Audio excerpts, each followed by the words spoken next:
Oh, things come and things go. Much like 16 years ago, a Oh, wait, I song was remember how this released puzzle goes. called Hold on, Code hold on, hold Monkey. on. I'll be right back. So yeah, Wait, we got what? hit with that particular age flashbang. Oh, Right. hang on. Listen. I had a great moment of age flashbanging. One of my aunts during Christmas.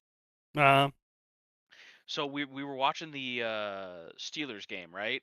yeah. And they were like, she was talking about the Bears, and I was like, she's like, well, did you guys watch the Bears game? And I was like, no, of course I didn't. She's like, why not? I'm like, I didn't watch it because the Bears have been bad for the entire 30 years of my existence, which I want to be clear, I was born in 94. They have in fact been bad for the entire 30 years of my existence. Fair. And she looked at me, she's like, no. She's like, no, they won a Super Bowl. And I was like, Oh no. I'm like, Oh no. I see where Aunt this is Jen, going. Aunt Jen, they won the Super Bowl in '85. I was born in '94.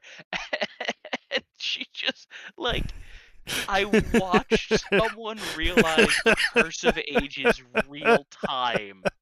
Oh no. Oh, speaking of, so that's been a funny narrative that's been occurring. What? The spool guy. I don't know if you heard about this. The The wire guy and the school wife who made him fucking apologize for having Yeah. a retrospective midlife crisis. So basically, Oh, yeah, man. the whole premise of the story is that this wife has an Instagram, I think it was, and she saw her husband outside doing some work on some wiring, and noticed that he hadn't been doing anything for a while, as all women do, and went out to go see what he wasn't doing, what he should be doing, because she wants him to be doing something. And so she comes out with her camera on, recording him, trying to see why he's looking so sad at this spool of wire. And the guy explains to her that he's been using this same spool of wire for 40 years now, and he's finally run out of wire on it. And how it's made him have a moment of realization of his mortality. Because he just used up 40 years worth of wire. Well, not just that, but it's also that wire has been with him for 40 years. Mm-hmm. And essentially the wife's response was, get over yourself, you've got work to do. Well, no, it's even worse than that. The wife's response was, oh, Lamau, I thought it was something important. You had your Jets hat on, so I thought that's why you might have been sad. Just get more wire yeah, or right. something. Just go buy more wire. I don't see what the big problem is. Completely dismissed him. And then she made a shitty response. Yeah, got her then husband people in... cooked her in the fucking chat Yeah. comments. Yeah. and As responses. they should. And then Then made she a got response- mad, made a response video where they cooked her no. again because she was like, I don't see what everyone's problem is. It's just a spool of wire. Mhm. Dumb And then- bitch. Completely after- not understanding why people were angry at her. Yeah. And then after getting cooked a second time, she made her husband record on her Instagram apologizing for having feelings. And Yeah. introspective thoughts. No, What? and Kaz isn't even joking about that. No. Literally, his apology amounted to, I'm sorry for making my wife look bad by surprising her with my incredibly in-depth thoughts on mortality that I had My at a spur ability to moment. have thoughts and emotions. Yeah. Wow. And please don't blame my wife. And it's just like, also she was like, he said the wife comes in and is like, he said he's fine. And everyone in the comments was like, yeah, he's gonna be fine every time you Fine. ask that. Now. Yep. Yeah. Oh.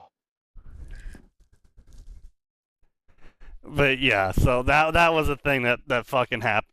So my most recent user moment. Oh boy. Oh, when you're done. When you're done. Oh boy, do I have some Okay, so engineering complaints. everyone here knows what OneDrive is, right? Yes. Yep. Unfortunately. Yep. Okay, so everyone here also knows, because pretty much all of you have had a job at some point, that when your company pays for your copy of Microsoft Office, that comes with a 1 terabyte of cloud storage. Oh no. Yep. I don't like where this is going. I don't either. I don't have Oh, that. no. I don't like where it's going. You work So- retail, your family doesn't care about you. Some fucking genius. Now, don't get me wrong here. It's not entirely whatever fucksticks gave him this idea in the first place's problem. Okay, so a lot of people in IT have this big issue where they're not capable of using their words. And Yeah, they also have a secondary issue where they think everyone is way fucking smarter than they actually are. Or way Yes, I'm stupider than they I actually are. remember some of the stories. Well, Well, look, I'm sorry, Atin, but as someone who has now been doing this for 2 years, and I have talked to the entire gauntlet of literally other IT people to world's dumbest end user, assuming the other person on the phone is retarded never has failed me. Now, the key A good part there is I don't treat them like they're retarded. I don't use baby words. I just try to explain things like a normal person to another normal person. I don't talk down to them like they're a fucking child, which is another thing a lot of people seem to have problems with when they're dealing with people who don't understand their very specific autistic concentration of knowledge. Yeah. So, like I was saying, the problem here is that the company is shifting to a cloud-based environment. Part of this shift includes moving a bunch of files from the personal computers onto the server. Or alternatively, cloud storage. Now, the IT person who, or maybe not even the IT person. Oh shit, it's who's the 7 o'clock. boss. I'll be right back. Yeah, it's 7 o'clock. It's 7 They're sweet. Am I fucking high? Yes. No. We're Maybe. doing the podcast! Why wouldn't it be 7 o'clock? I have to feed my dogs. Nose is a dumbass. I'm gonna punch out the sun. Please, bro. Okay, so anyway. Alright, Ghost. Next thing you know, you're gonna get. Okay, so, as I was saying. Oh, God. I really I'm got punching no nose. reason. Sneaky. Okay, hang on. I think This to is save spiking my your blood mental pressure. health, I think we need to take a small break and examine. I'm gonna Why examine my not? fist into Nose's fucking throat! I mean, I think you need to take a As- deep breath and maybe. as a former IT person, I know exactly why this is spiking his blood pressure. Yeah, but it's Okay. healthy and rational for him to examine his trauma response to work. through So, as I was No, saying, working through it involves punching someone in the throat. the There user are in question healthier ways. travels. Healthier, maybe. More fun, no. So the user in question travels. And this is key information. Because the IT person that previously helped them set them up with a shared drive. Okay. A shared drive they can't access while traveling Because to the put all IP of their changes. files on. pretty. Not just because they're IP changes, because shared drives are only fucking accessible from inside the network. Which means they need to be on a VPN. Yes, they need to be on a VPN. However, that only works if all the fucking files are on the cloud! Whether that cloud is from the server or the fucking Microsoft cloud, the problem is all these files that need to be on the cloud are on the computer. 40 gigabytes of them. Now, tell me, what fucking VPN in existence is very satisfied transporting 40 gigabytes? None of them. So, the problem there, as you can see, is that they set this person up with information and a process assuming that they would be in the office all the time. Yep. Yep. So, I finally figure out why he needs access to the VPN. I go, no. Because also, by the way, the reason why we couldn't use the VPN is because it's not fucking set up yet! Because the fucking projects team likes to drag their ass on the carpet. Of course they do. The blood pressure is going up higher and higher the longer the story goes. So, Hey, Sneaky, when do we get the blood pressure stream? getting the heartbeat fucking you know what, actually, I might get the heartbeat monitor solely so everyone can see my blood pressure spiking whenever we do some of these absolutely fucking terrible stories, so everyone knows I'm not just acting pissed off, I am genuinely infuriated. Do it, that'd be hilarious. Yes. Still wouldn't beat you playing Dota though. Honestly, I'm fairly calm when playing Dota, all things considered in totality. You know, Sneaky, you should invest in that now so that when we have the compound going, I'll just hook that up to the horror games that run off that. I will not be Have that doing running horror like that. games. I despise horror games. No. I'm gonna hook that up to the horror games. So while you're doing the fanfic stream, I'm just gonna set something running on a second stream. Of course, obviously. We're gonna do the sneaky difficulty. But anyway, so I learn all this information. Yeah, Project hasn't set up the VPN. Nothing's fucking working. I try to send him, all that fucking shit. Doesn't work. Whatever. Set him up with OneDrive. It's working. It's syncing. I explained the whole shebang to him. He accepts it. We can see the files syncing over. It's gonna be a while. So, I leave. 40 gigs, yeah, it's gonna be a while. Then he fucking calls me. An hour later. Oh my god, all of my files are missing. I don't understand what's happening. I go over to his computer. Just a quick checkup, because this is off hours, by the way. We are now an hour into me not being at work anymore, because this jackwagon called at 4:55!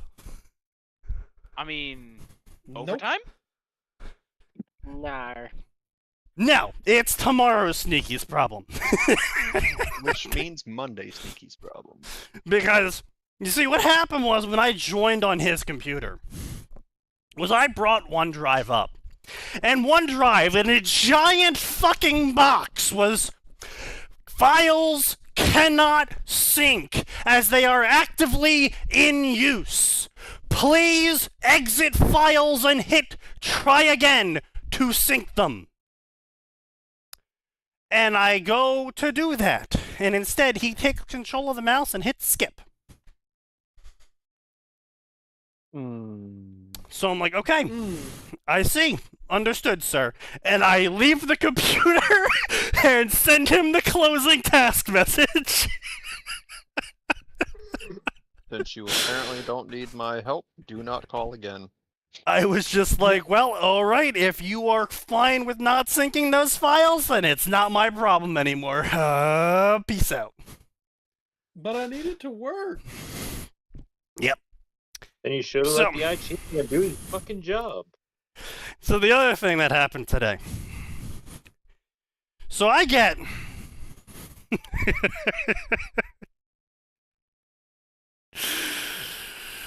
So we had an email from one of our primaries who is technically inclined.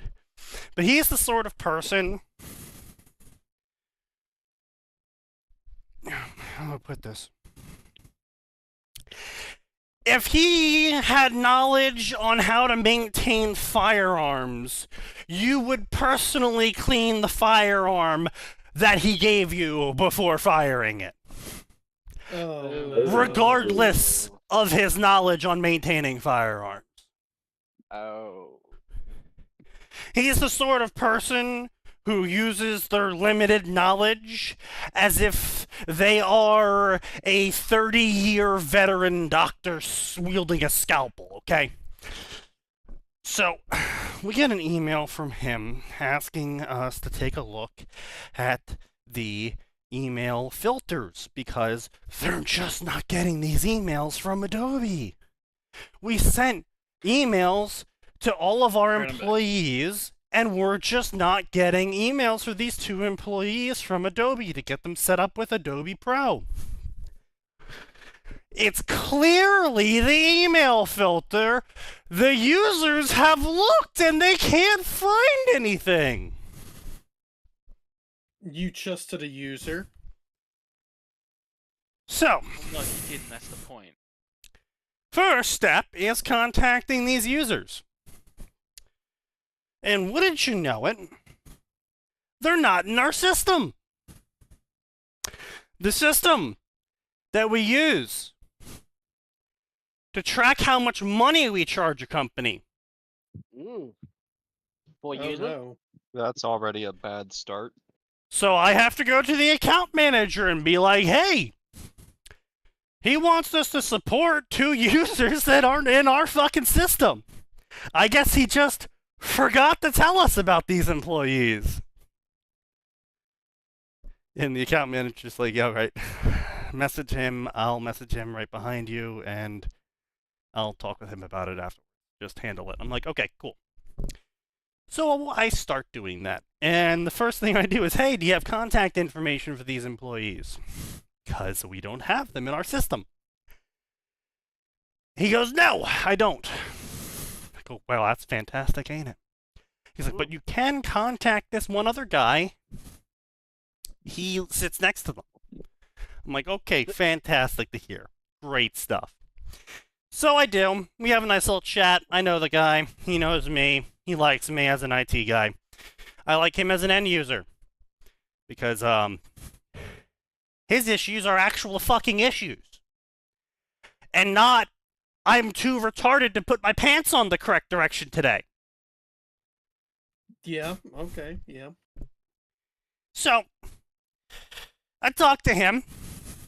He gives me access to both of their computers. I pull up Outlook on both of their computers.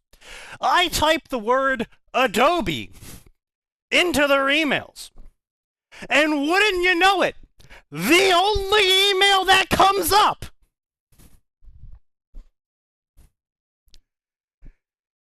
is their Adobe Pro Getting Started email that they opened Hmm.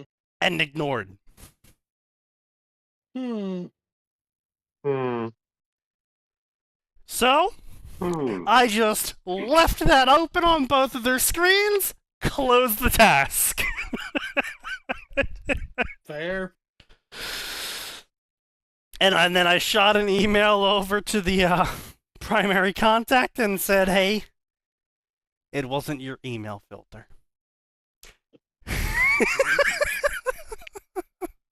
Yeah. Yeah. But yeah. So that's been that's been my day. Yeah. Sounds like Gotta a love fun some day. pepcac.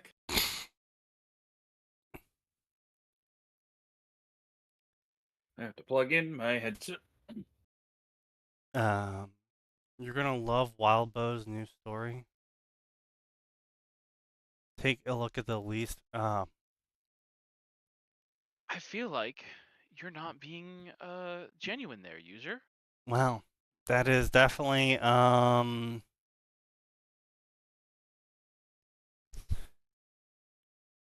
That's definitely something. That's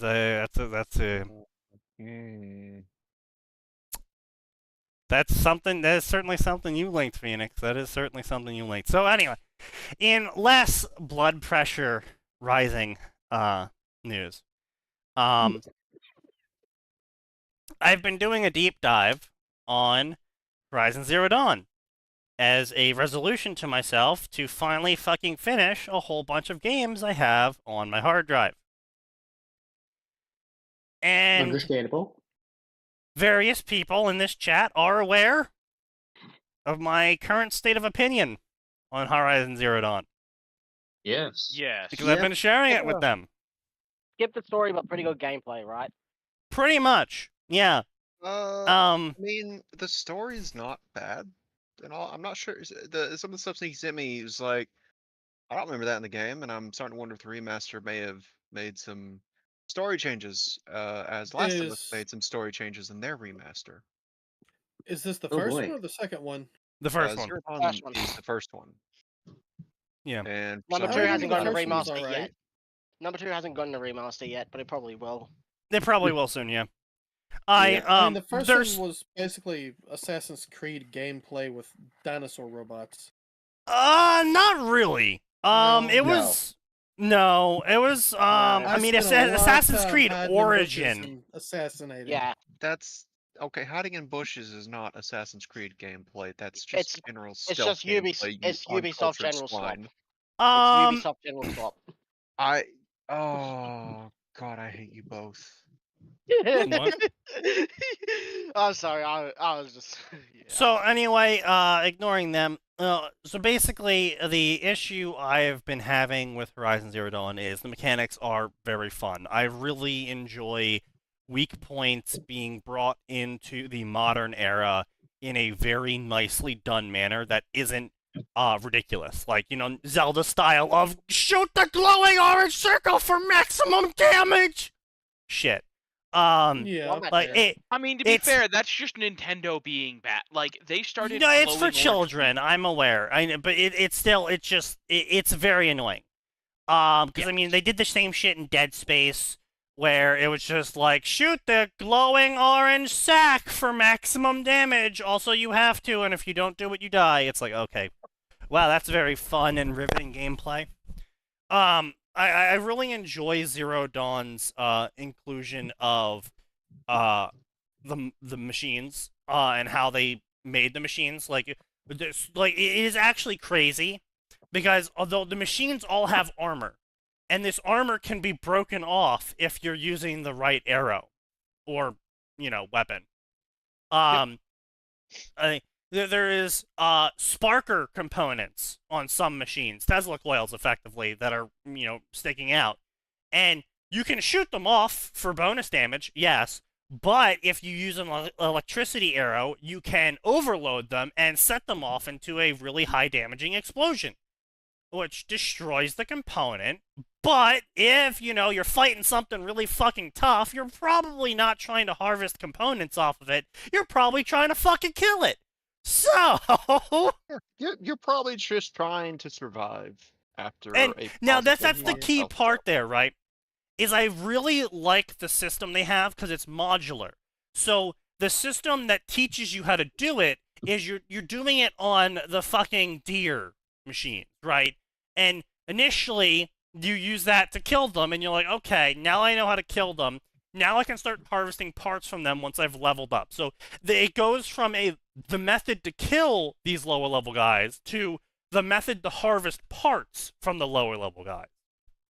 And this is good because now that you've learned as a player to shoot the green bottles with fire, because that causes it to catch on fire and explode, now when you're fighting the giant Tyrannosaurus Rex with face-mounted laser miniguns, you can shoot the green bottle for bonus damage. Because you already know that. It's not some unique mechanic to every fucking monster that you have to memorize that I hate in so many games, where it's like each monster has their own little fucking gimmick mechanic that's just so frustrating to deal with because now I gotta like memorize 30 different monsters.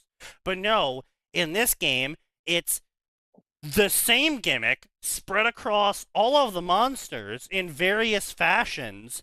And it's nice, and it's easy, and it's visually distinct. The Tesla coils are always blue and crackling with electricity. The frozen shit is liquid blue. The blaze shit is green. Parts that can break off are coded orange. As much as people hate this paint shit, I'm sorry, I'm in the middle of a third-person shooter standoff against a T-Rex firing UAV missile drones at me while shooting its face minigun. I don't have time to visually identify the paint on this one part of it versus the paint on another part of it to see if it's the correct brand of off-white. I'm gonna be honest. The I fact don't that care it's about that on enemies. I don't care about that on enemies. It's the parkour and discovery It's of the movement and terrain. movements I hate when they do that. Like, just let me climb everything. Well, yes, but There's no. the It's terrain. I can fully understand why you want a guided climbing experience in a lot of games, because if you do the now, I will say, I almost want orange paint in Zero Dawn, simply because the no orange paint style of Zero Dawn's climbing mechanics is ungodly frustrating when you're trying to compare the scuffed shading of rock versus the normal shading of rock while a sandstorm is whipping around you and you're in third person mode, so half your screen's being obscured by the fucking character. Okay, so I cannot Okay, believe I'm about to I- utter these words. I need to replay the Zero Dawn. Then I don't remember ever having an issue with that mechanic under Max, I'm any blind. pressure whatsoever. Yeah, me neither. I cannot believe I'm gonna say this, but I'm gonna give Ubisoft credit here. Mistake, have but to. okay. You don't have to. Okay. No, What's the credit? genuinely intelligent. They did one good thing in Star Wars Outlaw. You What's can that? turn the yellow paint on and off in the menu. Oh, yeah. You know, 100%. Okay. I fully support that. You know, if you want to have yellow paint versus no yellow paint, I fully support that as an accessibility option. You know what? Yeah, that's okay. That's a good. Well, That's a good especially idea. because Yeah. the thing I like most about it is you can just turn it on and turn it off.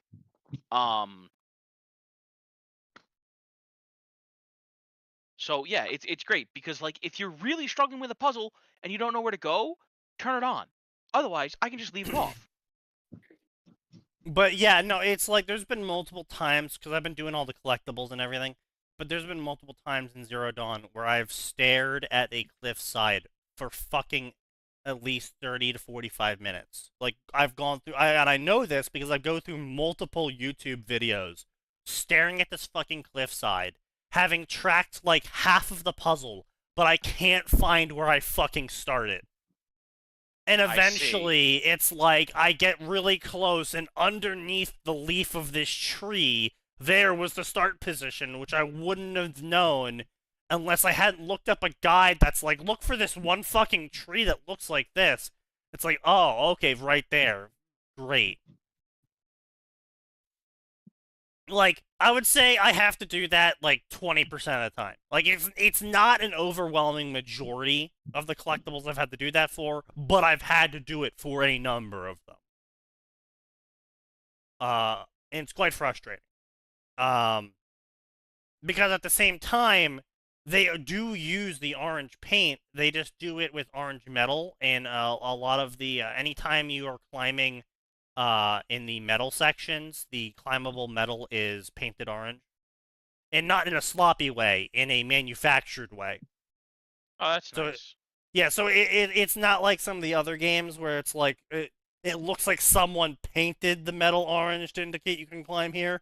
It's no, like this rod came out painted orange, and was installed orange, not someone came along and painted it orange. I'll be honest, I liked it better when it wasn't orange, but it was actually like bird shit in the old original Assassin's Creeds. Now, like I said, Zero Dawn does that as well. With its anytime you're climbing rock, it's scuffed rock to show that people use that rock to climb. Which I like. Don't get me wrong. It's just that there's times where I'm screaming internally because I can't fucking see anything because I'm blind. Literally. But overall, I love the mechanics for enemy design.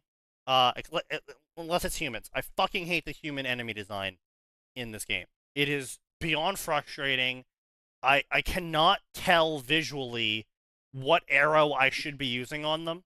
Because some humans have short bow arrow health. Some humans have 5 times my longbow arrow health. And I don't figure that out until I've already wasted arrows shooting them. And the longbow takes a really fucking long time to shoot. And you don't like wasting longbow arrows because those are Oh, I'm expensive. way past the point of resource shortage. I have hunted so many fucking machines. I'm so far past the point of resource scrounging. It's just annoying because it takes a long time to pull back the arrow to get the full accuracy bonus, because you need the full accuracy bonus because it takes so long to fucking notch the arrow and pull it back. And there's a bunch of gimmick weapons as well that the DLC introduced. They did a terrible job with them. I love them, but they did a terrible job with them. Why is that? It's because it's not fun narratively to use them. The idea behind them is fun. Like, one of them's just straight up the Goa'uld staff cannon. From Stargate. Yeah, it's just straight up, it's just a bolt thrower from Oh, good. I do not Yeah. remember Nice. that weapon. Yeah, I don't Frozen remember that Wilds. either. Great. I went through Frozen Wilds. I do played not remember Frozen that Wilds. It weapon. wasn't in there. Really? Oh, well, Is it in the yeah, remaster only? I guess. Again, it could be in the remaster, but the problem with Horizon Zero Dawn is I had a good time. I remember the important bits of the story. A lot of stuff I just don't remember because it didn't leave an impact. Yeah. That is literally No, what I that's felt honestly, and about that the game. I'll get to that in a second. But yeah, like the weapons themselves, like you go on a quest to improve them, and I think that's kind of cool too.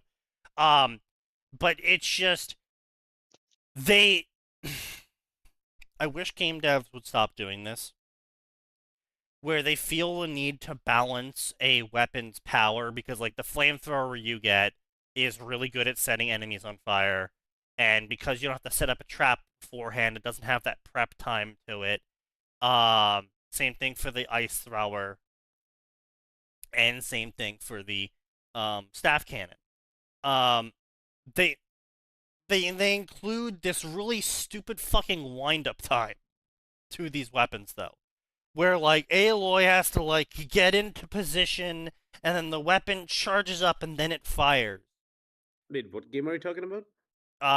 Horizon Zero Dawn. Horizon Zero Dawn. Oh, okay. And Sneaky's talking that's about the great remaster and at the all, moment, which sounds like it has except some for the weird things. part where if I'm fighting 75% of the enemies, they're not fucking standing still waiting for me to do my attack on them. They're pouncing on me and knocking me out of my attack animation. There was literally a part where the only reason why I survived is because I have 85% damage reduction on melee on my fucking armor that I'm wearing. And Sneaky, I there's a was reason for literally Kayla, getting though. juggled by 3 panthers.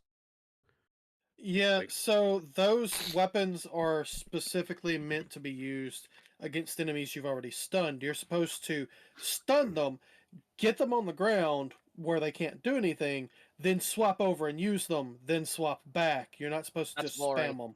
It's stupid and it's boring. It's not even but that that's Yeah, how like I they said, did that it. it's not tuning narratively thing, good. Yeah. The Yeah. tuning shit that you mentioned specifically, the reason that exists is so a lot of the designers that come on to like these bigger projects now have all come from live service slash Oh, I know, where like you deal with idiots, yeah. games like yeah. So like the thing is they can't swap from like that by the numbers monetization driven pinch point tuning methodology, right? And then somebody looks at that spreadsheet or whatever the fuck engine these guys are doing that, and they go like, hey, this looks like a pretty neat way, let's homogenize this for the rest of the studio. So no longer do they develop weapons with like specific encounters, like specific like use case in mind, except for like they'll give them something like yes plus 50% damage to X type of enemy. That's how they then design the weapons, instead of going like, okay, so let's say this is an encounter, these are the types of enemies available, what would be the weapon like progression of how would be the ideal way for the player to clear this. So that is Yeah. then done by QA. No, I get you, yeah. And because the QA have played the game so many fucking times, they will use the method that science said. They'll be like, oh, I have seen every single tool come up as it was developed, right? So I know the very best way to use them all. So on the first try, when they're given a new boss, a new enemy, a new encounter, they'll just be like, okay, I still have these old tools, I'm going to use them the best, and the latest tool, I'll use it like for posterity's sake. Is it functional? Does it work? Does it work in this specific circumstance? If all these are done, the QA will take like just check mark all three and be like, the weapon is perfect, you can push this forward. Yeah. That's I'm not the surprised. problem. But anyway, so I like I said, I enjoy the mechanics. Overall, I enjoy the weapons. I have, nitpicks here and there about my frustrations with them, but they are overall fun. Then it comes to the important part, the part that actually is relevant to this podcast, is the story, the characters, and the overall narrative and the theming around everything. I hate it. It's I think really this- boring, isn't it? I think the Yeah. story is cool. I think the idea of the story is cool. Yeah, Um, it's a cool world. and honestly, half the quests, The I world would is say, cool, yes. maybe 60%, maybe half of the quests aren't even that bad. And that's what makes the rest of them so fucking terrible. Because it's like you're sitting there licking the ice cream cone, you're having a good time, and then someone just fucking comes up and slaps the ice cream out of your hand, and you're just like, why? I mean, it's like the most guerrilla thing ever to take like such an interesting premise and turn it into the most soul-suckingly dry, like just storyline ever. Like, Well, they I could mean, have it's done not literally even anything it's in not that even that the world. storyline's dry. It's the problem is like you'll just be going along, and then you'll get like a quest, and you see a quest marker, and you run up to the quest marker, and it's like some random dude, and he's like, "Oh, a woman. Oh no, we're not gonna succeed now because a woman is here, and women are useless. We will never win if we have women here." And then Aloy's like, that never happened in any of the quests I did. What are you It talking literally about? happened in like the She first was an- Yeah, quest. You're doing your proving. no, what it- to do. it- No, she I- was it must- There were a shown few because she was an cases. outsider. There were a few cases. no, There were a few there cases. was I there don't was remember quite that a at number of all. quests where it was See, women. Yeah. It was like even in the beginning, like with the whole proving thing, they were like, "Oh, you're a woman. What are you gonna do?" Like it was No, not Which to the is- point where the he's trying proving to say thing it. was because she was an outsider. Yeah, it was because she was a an known outsider. Both. Yeah, outsider. that was that too. But it doesn't matter. The point is that there's multiple times in the story where it's like Aloy has to be an arbitrary girl boss because she has to prove that she's not useless or I don't think something. that they It's just understand. really random. And like there's moments where she's remember- like talking with like Silence, where she like tries to physically intimidate him, and it's really confusing because he's a fucking hologram, and she's like trying to physically intimidate the hologram, and I sort of get it. It's like she doesn't understand that he's not really there, but also at the same time, there was a moment where they're talking by a campfire, right? There's a moment where she's talking by the campfire with him in a hologram, of course, and he says something she doesn't like, so she gets up and tries to loom over his hologram and gets really aggressive with him. And he just looks at her and then stands up, and his hologram is taller than her. And he's like, yes, deal with it. It's just kind of like, What? What? the fuck is this? Like, it's just like, I get frustrated with the character. And it's one by committee game. Yeah, I mean, it might be. I don't know. But the thing is, it's just like bad. You should try the sequel. I know, I know. The sequel. It's just dude. Normally, I would have excused it and just been like, "Oh, well, she just doesn't understand technology or something, right?" Which she doesn't, and this is shown multiple times naturally throughout the game, in where she doesn't quite get what she's seeing and like tries to come up with like this primitive-ish understanding of it, which is fine. I love it. It's great, right? But the issue I have, the issue I get is like, I know the politics of the people making the game. So those somewhat innocent scenes that I could brush off as just being awkward, I'm like, okay. Well, you know, when a random person accidentally causes the fire, you're like, oh, they didn't mean to cause that fire. But if you know that person is a known pyromaniac, you go, I don't know. They might not have meant to cause that fire, but at the same time, I know they really like causing fires. Yeah. I think the only hole in your theory there is this is like a 2015 game, I think. See, here's the thing, right? I still people were That was weird about in the time it started getting 2015. woke. See, No, it's not even the time people started getting woke. But bro, I was making fun of these sorts of people in 2012. It came to a head in like 2016 because everyone lost their fucking minds and went mask off. But that doesn't mean that it wasn't affecting game design before that. Well, no, you're right. I'm just saying it started getting really bad about that time. See, it really started with Ubisoft doing the 50-50, which is their hiring policy thing. Yeah. And Maybe. it just kind of, legitimately, you can tell, like, there's a specific point in Ubisoft games where, like, they're writing. Well, okay, very sure, but much this is not an Ubisoft game. No, but that's like that They influenced everybody else. Yeah, sure, maybe they did. And you know, maybe they did, but it really doesn't matter at the end of the day. The point is that these innocent, awkward moments where I really don't understand why the character is doing a certain action that kind of just feels really weird, or when the game decides to hit me in the face with a rotten fish because you know, this is real patriarchy hours here. You're just a woman. What is a woman? Oh, a great one actually, Max, is the Hunter's Lodge. Literally the entire Hunter's Lodge quest line is you're a woman. Women can't do things. Again, I don't remember this being a big issue through the story because they showed like between 3 and 6 different tribes, each running a completely different archy of some sort.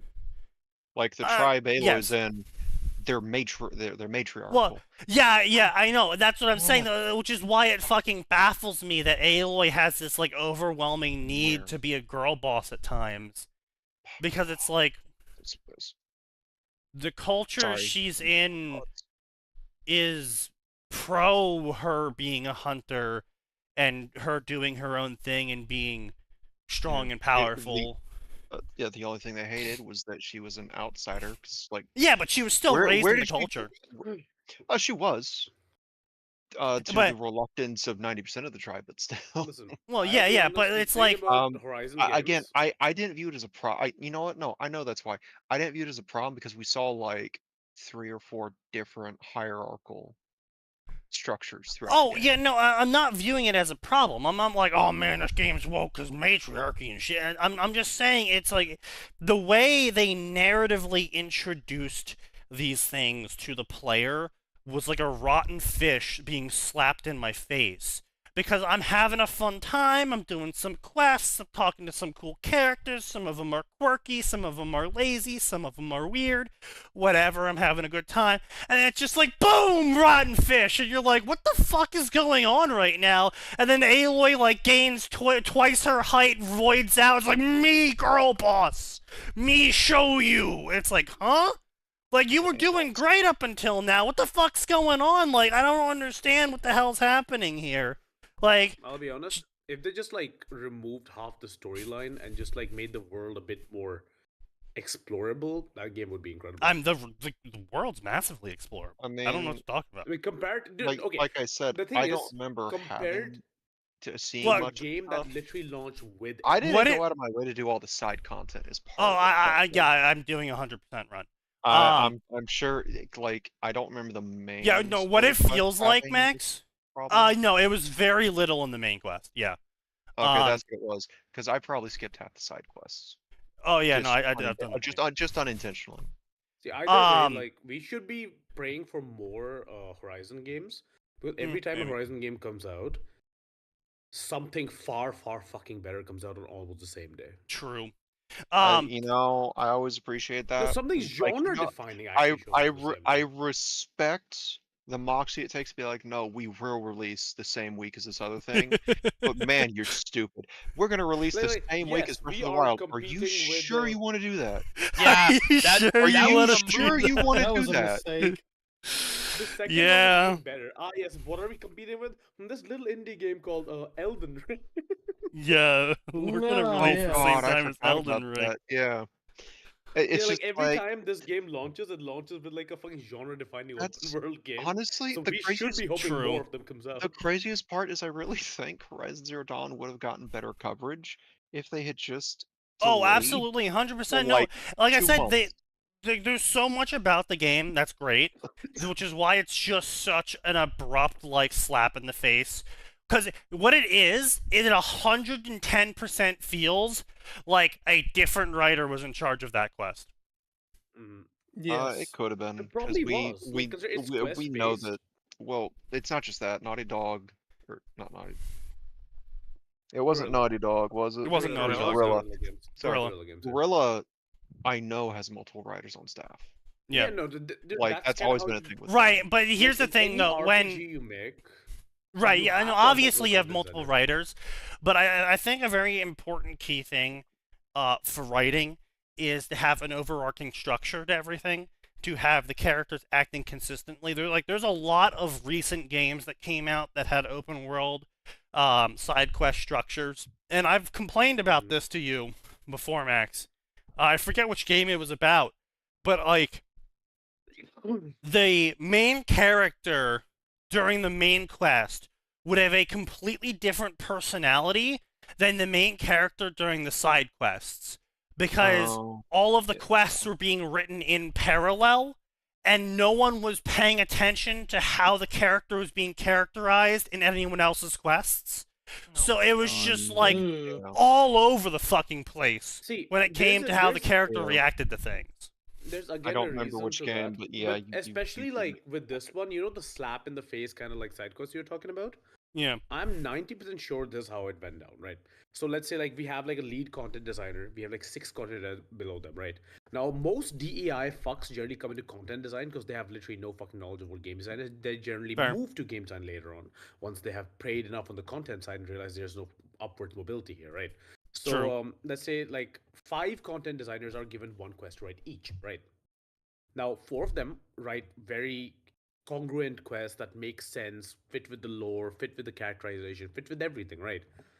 The last person writes this excruciatingly like girl boss ass DEI woke ass motherfucking nonsense quest, right? Right. Now, let's say they all push it to the lead. Now the lead looks at the first 4, goes like, these are incredible, pushing them in. Now the 5th one is technically well written, aka like all the English works out. It technically kind of works out, but then if you go by quality standards, you'd have to say no because it's the quest itself, even though all the technical writing is okay, is dog shit. It doesn't fit, right? But what case do you make to your superior or like let's say the director About why you need to that- go back and have this one rewritten? No, just not rewritten. Like you have to like give him a reason that like, hey, yeah, we can't have this quest, and then he'll ask why, right? And you realize this because like the characterization incorrect and shit like that. He'll go over it. There'll be a second run. They'll fix the characterization issues somewhat, but at this point, it's somehow even worse. The DEI bit is even more further forward. And this time, you can't say no to this person again because they're going to go to HR. The only thing you can tell the HR is, I can't put this in because it's woke nonsense. That's not a reasoning you can give them.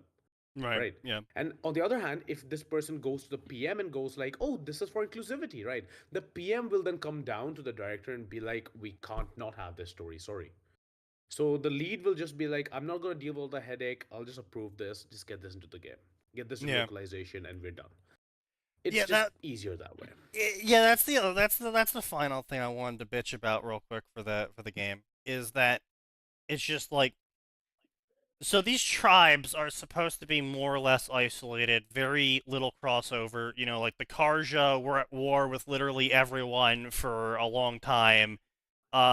So like people generally didn't cross over tribes. Like they sorry, cultures. There was some trade.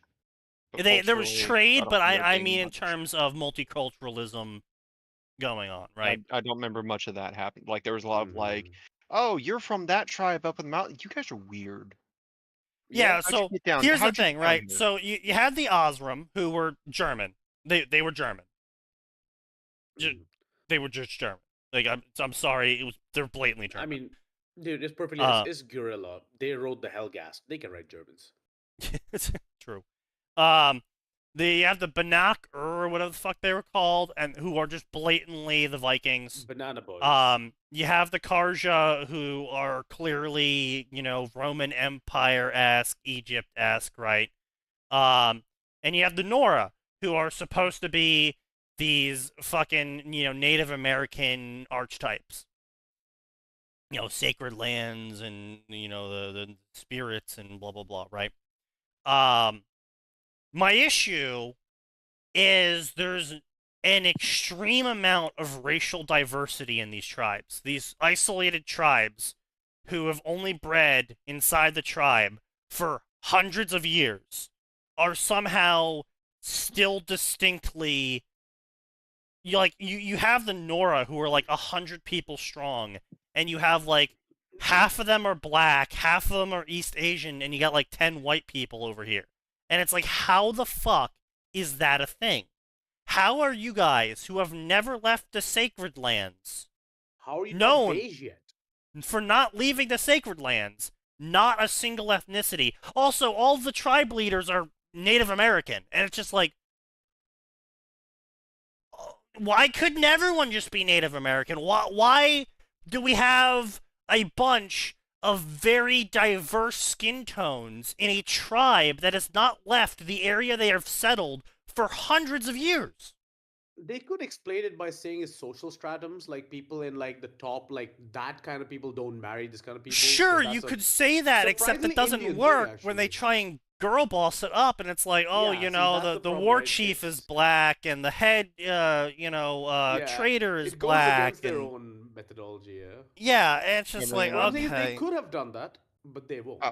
Yeah, I they mean the complaint there is really the fact that again there shouldn't be that many ethnicities. They should have all homogenized over the course of. oh no, like, you know, that's literally my complaint, isn't it? Like I said in a different server, my complaint isn't the fact that there's ethnicities. My complaint is the fact that they're not geographically spread in the way they should be.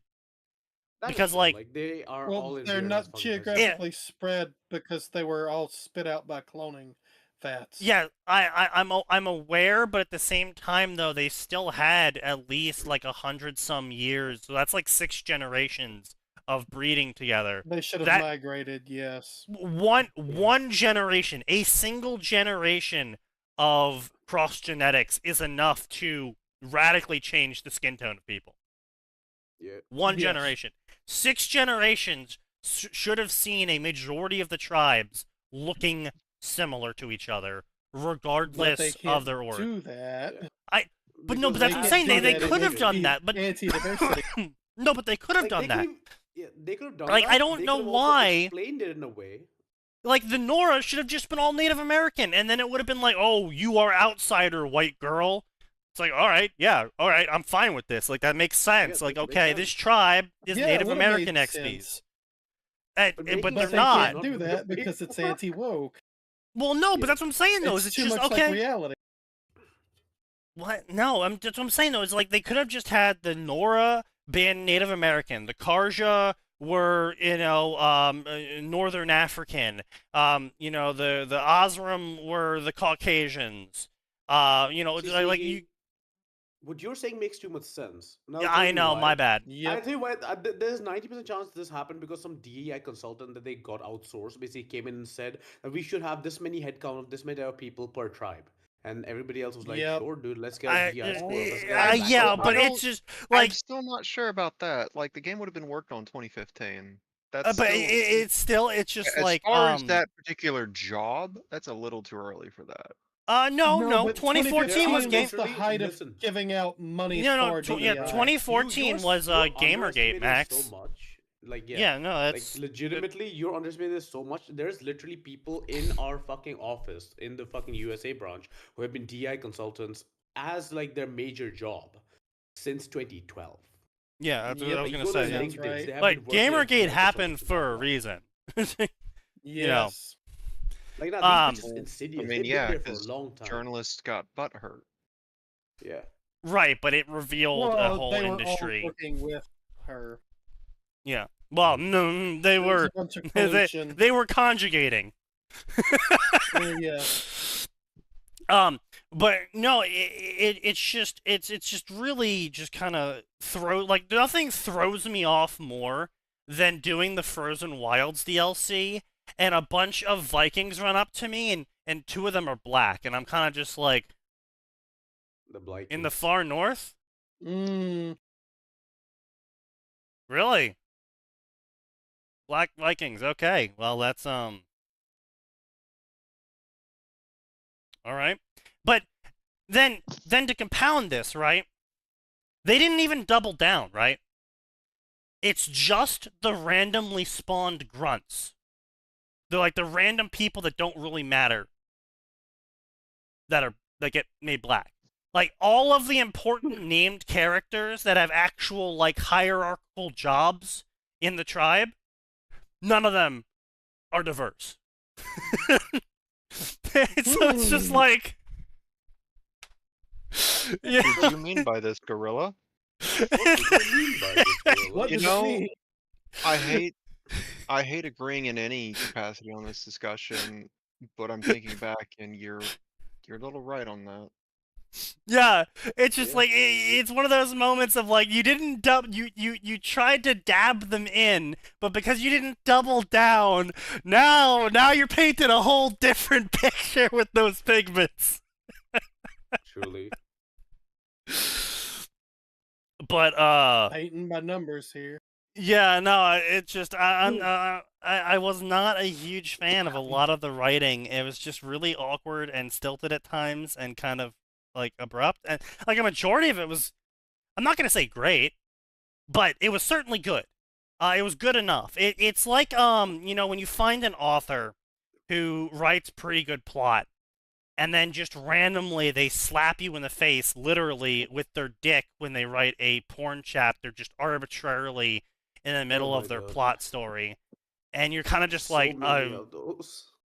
okay, I was kind of not here for any of that, but it's low quality porn too. It's not even like decent porn. It's just really low quality. It's like, damn. I mean, Nasu.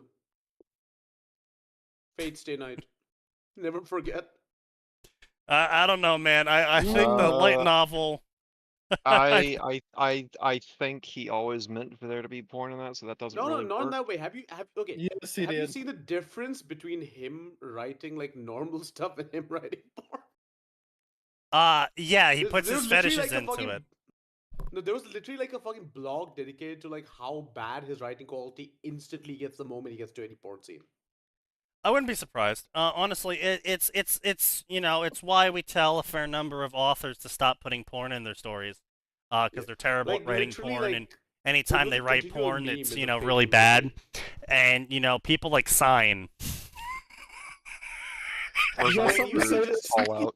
Sign, you just said it right, man. I'm not gonna lie, brother. Like, you's technically a gifted writer. Just get from the kids, man. Please. Put the kids Oh. down. Like, Mm, listen, every series you have written for has Hmm. had incredibly, like, a diverse collection of elder Oh, women. Sign said the funniest shit yesterday. He claimed that none of his stories spiral out of control. Brother, No, I Really? didn't. Sign, listen. I said Really few now? of them Sign, didn't. listen. And then I I had to told you explain you to you. can't count the stories that Atin and I are writing you on Listen, as stories put it that this don't way, right? spiral out. I read 2 chapters of one of your stories, and I was so fucking impressed that I was like, who the fuck can write this? I looked up and I see your fucking name. The first thing I do is I mess Sneaky like, brother, this is... What the fuck am I reading? It's Which literally story 2 was it? chapters in. Predatory. 2 The chapters in. venom worm. Yeah, predatory. I Holy distinctly remember shit. that one. Yeah. Yep. But yeah, so I also hit Sign with that one.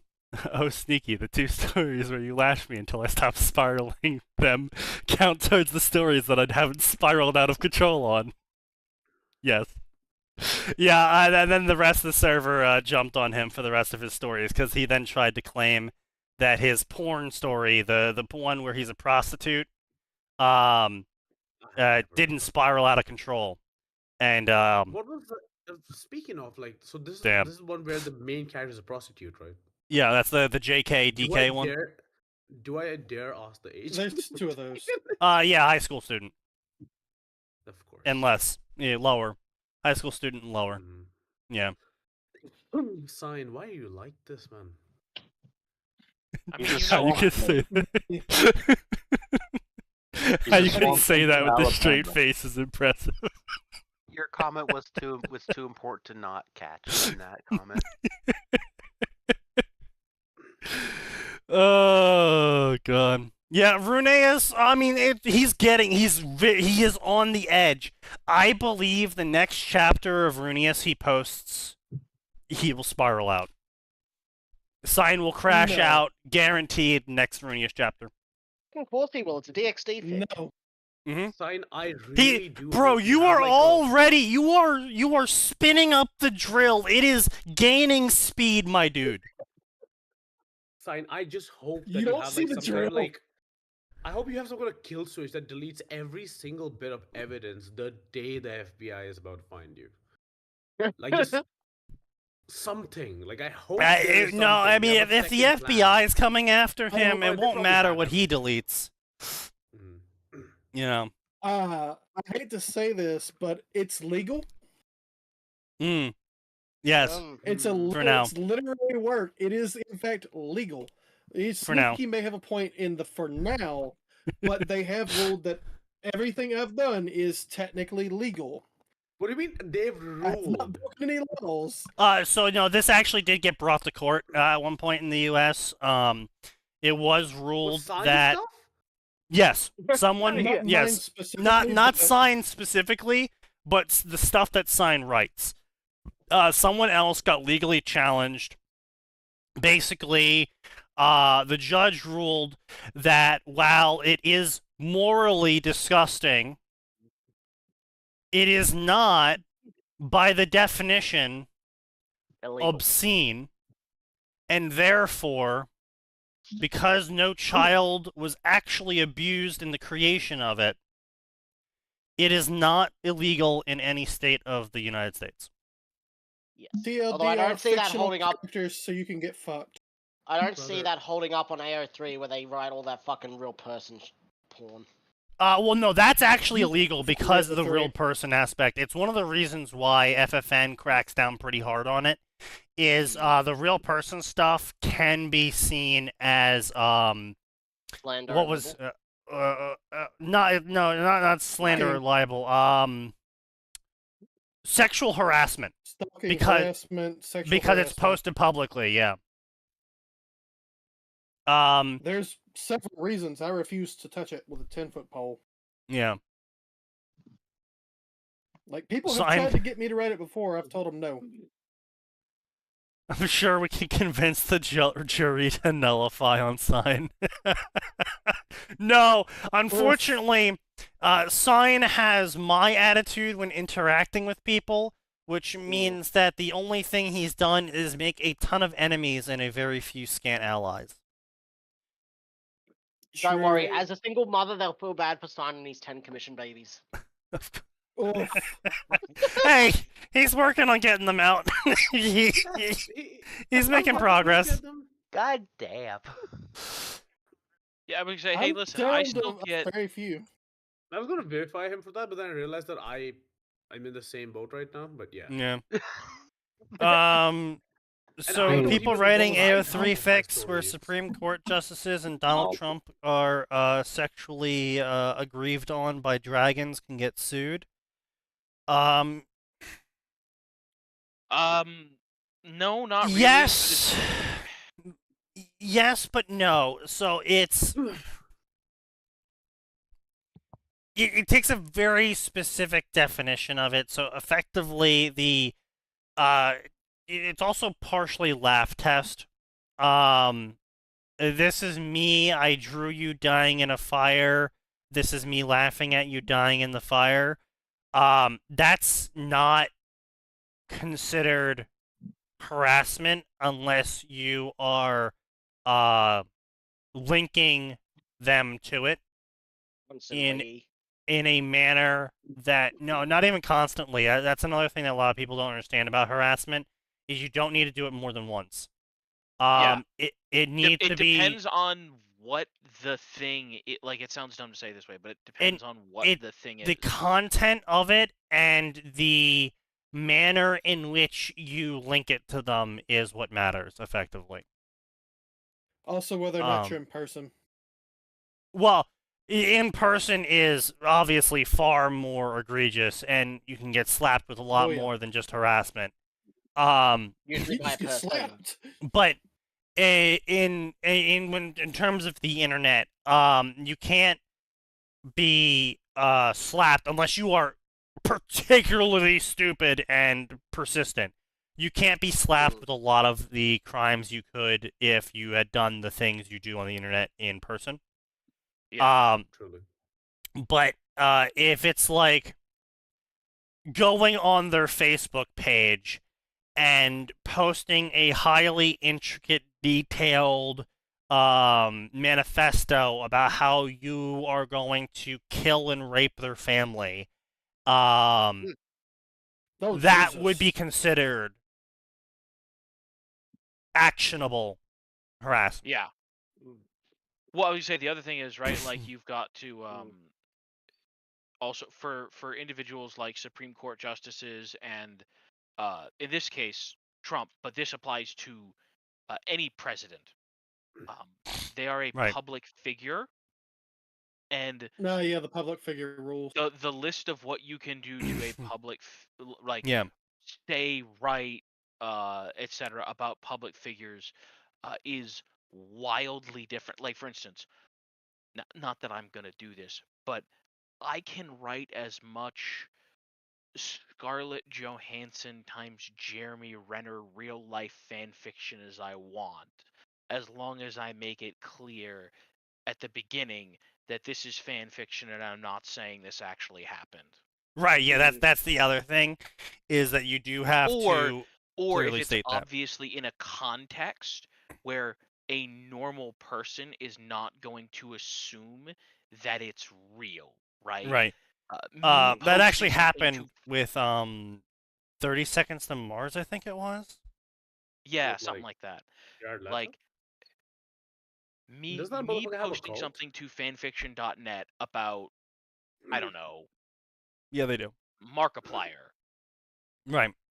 Obviously. Yeah, no. Right, it's on fanfiction.net. Obviously, a reasonable person will see fanfiction.net and assume this is fanfiction. Right. Mm. Yeah, when it comes to that, I think it was because it was an AO3 story, I think it was. That basically it was, I think the author written in there as a self-insert who was dating the entire boy band. I forget which boy band. I think it was 30 Seconds to Mars, but don't quote me on that. It's a boy band. There's a One lot Direction? of, you know. I think it was One Direction. Might have been One Direction. Actually, you're right. I think it was One Direction.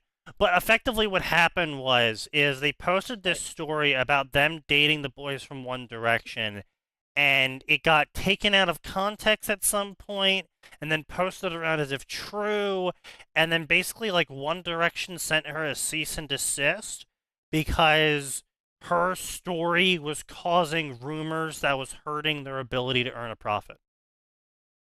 Yeah. Yeah, that does sound like One Direction, because I ain't heard nothing about nobody going Well, and this then feral for the thing throwing is, things to right? Mars. She was then legally able to respond with, "No, yeah, I don't have to." I think it ultimately was taken down because they were like, okay, well, we're gonna take it. Yeah, I think she did ultimately agree to take it down, Yeah. but legally speaking, she's not required to. Yeah. No, they just threw money at it and basically Yeah. tried to bankrupt her until she. Well, did yeah, it. but that's it, right. They just threw some money at it, and then eventually the person was like, "Fine, we're just gonna settle out of court. You'll pay my court costs, and I'll get some money." Yeah, Yeah. basically. Also Now, probably made that's some in the more stuff. U.S. In Korea, it is massively different. Well, in Korea's a weird Korea, place. you cannot even post a picture of you photoshopped with one of their celebrities. Oh yeah, don't lewd their celebrities. They do Not not even lewd them. Just you being in the same picture as them is illegal. because of the implications. Because and of the potential implications. Reputation. Remember, Yes. everyone, don't lewd the The horse usually girls or the Johnny yakuza Somali will fight did. you and break your fucking legs. Yeah, the Johnny Somali shit. But yeah, it's not just Johnny Somali, but they take the public image thing in Korea and Japan way more seriously than America. Yeah. So, yeah. The But high trust yeah. society issue. Yeah. Wait, Now, of course, remember, yeah. as Pirate Bay has demonstrated, never forget Oh shit. that you can get letters from other countries' legal teams and tell them to go fuck themselves, as long as you're very certain you're never going there. True. Very true. Because remember, Pixar tried to shut down the Pirate Bay and sent a cease and desist from their U.S. law team to the Pirate Bay's team, and the Pirate Bay's team responded with, "Are you stupid? We operate in a different country where the laws that you're citing don't apply, and it is the opinion of myself and my legal team that you're fucking stupid, and you can go fuck yourself with a fork." Yeah. I guess the good old days. Yeah, that Before was a good old everybody days. tried to hammer down on TPB. I just realized that my chat is active, but unfortunately I didn't get any of the messages because the chat box never loaded. Yeah. So, I just thought no one was talking. Oh, no, Actually, I the chat box. on YouTube, but I Yeah. didn't. But it was already too late. It was like fucking 10 minutes after they reached or more. Yeah, it's rough. Yeah. Well, hopefully they didn't wander off, but yeah. So, effectively, different people, Zero actually. Dawn was definitely a fun game, but there was a lot of rough writing patches that had a lot of narrative issues. There's a lot of narrative issues in the game, a lot of narrative application issues in the game. And this is I mean, just generally a lesson in writing. It's just I just can't believe you got 2 new people on the stream today, and somehow Lost them both. lost them both. Is what no it is. Expectations. It happens. Easy come, easy go. In no expectations, and somehow I failed. It is what it is. But you know, it's just like, so the problem I have with the final problem I have with the narrative of Zero Dawn is a problem that a lot of both games and stories have, right? To wrap this whole thing up, they introduce things like Red Maw, a Tyrannosaurus Rex machine that has been, stomping around for 100 years, and it's killed thousands of hunters who have tried to fight it.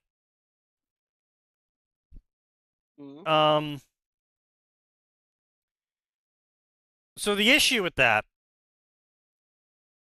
is that then we go kill it. Yeah. Yes. What's the problem? Just us. Alone, and then Alone. afterwards, it's like never brought up again, right? Yep. Yeah, it's right. It's apparently, and it's not just like, oh, it's killed thousands of aspiring hunters. No. It basically, the Hunter's Lodge, the whole point of the Hunter's Lodge was, I mean, yes, obviously it had a completely different point, but like the narrative point of the Hunter's Lodge, all of the story bits you got about the Hunter's Lodge was about how the best hunter in the Hunter's Lodge would try and fight and ultimately fail to kill Red Maw because of how dangerous and tough it was. But now that these two women are here, the things are different, and these two women are going to take it down. Where no other man ever managed to.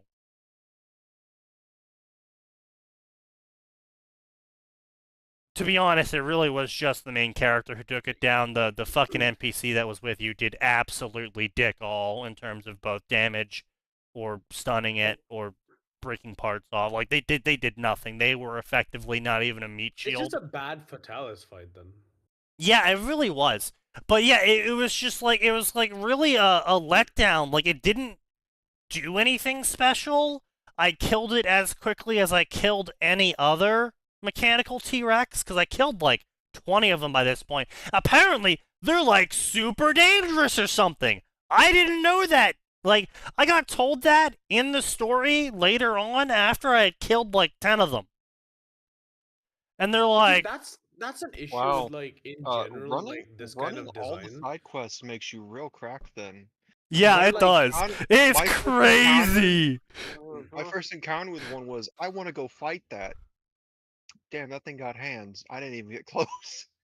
Oh, yeah, no, the side quests make you broken as fuck! Those laser miniguns? Yeah. If you're Red appropriate Maw, level with right? the main story, those laser miniguns, they just shred you. Yeah, nah. They Yeah, just so its name shred was you. Red Maw, right? I love just using trip mines on the dinosaurs. Did it at Yes, least Red have Maw. like any? Did it have Yeah. any like unique attacks or animations No. at least? That's what I'm saying. No, it's just That's not what. the Tyrannosaurus That's what I'm saying. It literally, Oh. there's not even anything special. Like, it's not even like fucking coded in red or something. Like, the only thing special about it was when you went to go fight it, one of its jaw armors was broken, and it had a bunch of spears in it from other people throwing shit at it. But that's it. Man, they could have at least made it unique. I don't in color or something. remember There's this something thing different. at all. It's a side quest. You wouldn't have. It's the final side quest for the Hunter's Lodge side quest. You probably would not have ended up Okay, fighting it. then no, I probably don't. Clearly, I need to just replay the game. Honestly, buy the complete edition. It was worth it for me. I mean, I own the complete edition through GOG. I'm not gonna bother with the remaster. I have no desire for the remaster. I mean, honestly, the do you have a remaster, aside from my quibbles with the some of the changes they might have made during it, the remaster is very pretty. It's very pretty. Also, it also that's runs another. really well on Steam Deck. Another major gripe for me is running running the remaster with the Sony forced overlay disabled doubles the FPS. Oh my god.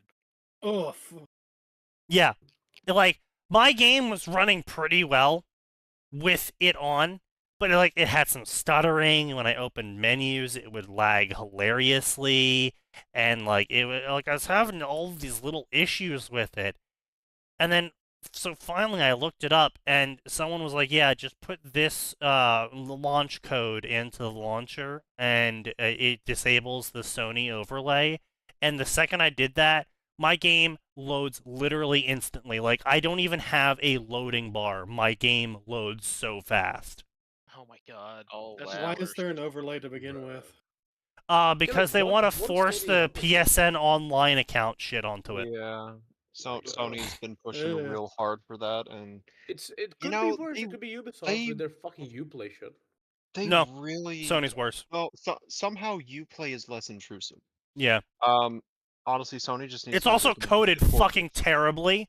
So, and if that's you're on using a Sony, Windows computer, technically. it's just no. It's like actually the reason why disabling the overlay doubles your FPS and increases your game stability is because the PSN SDK is broken for Windows 10 and 11. Of course. Ew. It doesn't deploy fuck. right. Oh Yeah. yeah, of course. And they still haven't fixed it. And they still haven't fixed it. They've known Of about it course for years. it's not. Why Yeah. would they fix it? But yeah, so It that's works another well little enough, they quibble. don't have to But fix no, it. the game is fucking beautiful. Besides that, once you turn off frame generation and the PSN overlay, it's buttery smooth, great optimization. They fixed some of the quibbles I had about sprinting in the game. They fixed they added auto pickup. You can turn on auto pickup, so whenever you run over a resource, you just instantly add it to your inventory. Instead of you having to fucking press E and do an animation every time. It's great, good stuff, good stuff. Good remaster aside from Sony sticking their dick into it. But also it was only Sony $10. Maybe fucked over Helldivers by doing the same thing, so I'm not Well, sure. obviously. Helldivers a whole different story. We actually had, Yeah. like, So a on little Steam, workshop if you at already work. own the complete edition, the Regarding remaster's that. only $10. Oh. Yeah, that's another reason I probably won't be getting that anytime soon then. Yeah. Especially since again, They were asking full Sony, price for it otherwise. Yeah. Sony seems Oof. intent on snubbing the PC audience as much as they can, because I don't think we've had a GOG release in a hot minute now. Yeah. No. Yeah, that's It's just typical Sony. average They Sony moment. really need to move their gaming headquarters back to Japan. Holy shit. Yes. It's gone Big downhill since they're true. like, we'll move it to America. Please don't. Please God don't. We're gonna put it in California. Why? We'll move it to California. Why? Yeah. Also, Hololive moves to California. Instantly, Ame and Fauna leave Hololive. Coincidence? I think not. Surprised. But anyway, yeah, no, it's a really stupid narrative thing. I see it happen in books. I see it happen in games, especially in games, obviously. But it's shit where it's like, oh, it's this really dangerous monster, and for hundreds of years, no one was ever able to beat it, and everyone's like super really hyper competent, like they've done all the things you did to get to this point. And they couldn't beat it, so I don't know how you can, and then you beat it, and it's kind of just like, Yeah, well, I've got better weapons. you're overlooking one important aspect of Aloy beating it that the others didn't have. what's that? She's the main she character. cheated. Well, not just that, she cheated. Oh yeah, She she has no the she's got focus this shows special- off the weak points. Yeah, I know. Yeah, because Um, it's built into that headpiece that she Yeah. stumbled on. I know. So it's like, well, of course she won. She cheated. Also, Yeah, no, that she- and I know I'm fine with Aloy winning. It's just it's it would have been it's- nicer if it'd been more unique. yeah, Didn't it they just have didn't have anything collaboration with special. Monster? Like it didn't have. Yeah, they did a collaboration with Death Stranding. It didn't No, have Death anything. Stranding, Monster Huh? Hunter. No, I Yeah, don't they did a think Monster Hunter one. I think it was in the second game though. yeah, it might have been the second game. Yeah. I wonder what they got, because like we just got a shitty armor. Which might never come to. No, I don't know. PC, yeah, Actually, that's did on we PC. get a launch date on for PC, or is it already Oh, released? they added the I think it's walkthrough already now. on PC. Lab. Yeah. Okay. Oh, the second Sorry, game, yeah, it's on. I think it's Spider-Man 2 that the head Sony exec's like, we're never releasing it on PC because it'll be a system. So it's like, no, it won't. Yeah, no. Oh, They'll release it. Give stupid it a fuck. couple of years. Any goodwill? Oh no, it's already Sony listed on managed to PC. build up on brother. any good Spider-Man 2? Yeah, Spider-Man 2 planned release date 30 January 2025. Well, that didn't last at all. You stupid Damn! Absolutely obliterated. man. Anyway. I just remember him being like, it's gonna be the system seller. We will never release. I think on somebody PC." must have. Like, But yeah, sat no, down I and said, honestly, brother, I think ain't that is the nothing sells one the PS5 thing. anymore. So, actually, you know what? Frozen Wilds or whatever the fuck it was called, the DLC for the game, they actually did this once as well. And they completely fucked it up as well. So, they added a rock crusher, rock mall. The mole. The giant mole. Yeah. Okay. Yeah, I know. That. They added a unique giant mole quest where you go kill the unique giant mole. Which, by the way, again, same thing as the red mole situation, where thousands of chieftains before us died trying to kill this creature, and none of us could ever fight it. And we're all weak and not worthy, Aloy. You must kill it for us. Quite literally, the guy's like, we're not like you. You're just better. You're built different, Aloy. You need to go kill it. It had no unique mechanics. It was colored blue compared to the normal gray. That's it. Right? Like, you're gonna give it at least one or two things. Like, for example, like, every recolor. it shoots like the normal version shoots rocks. You could have made it shoot ice boulders.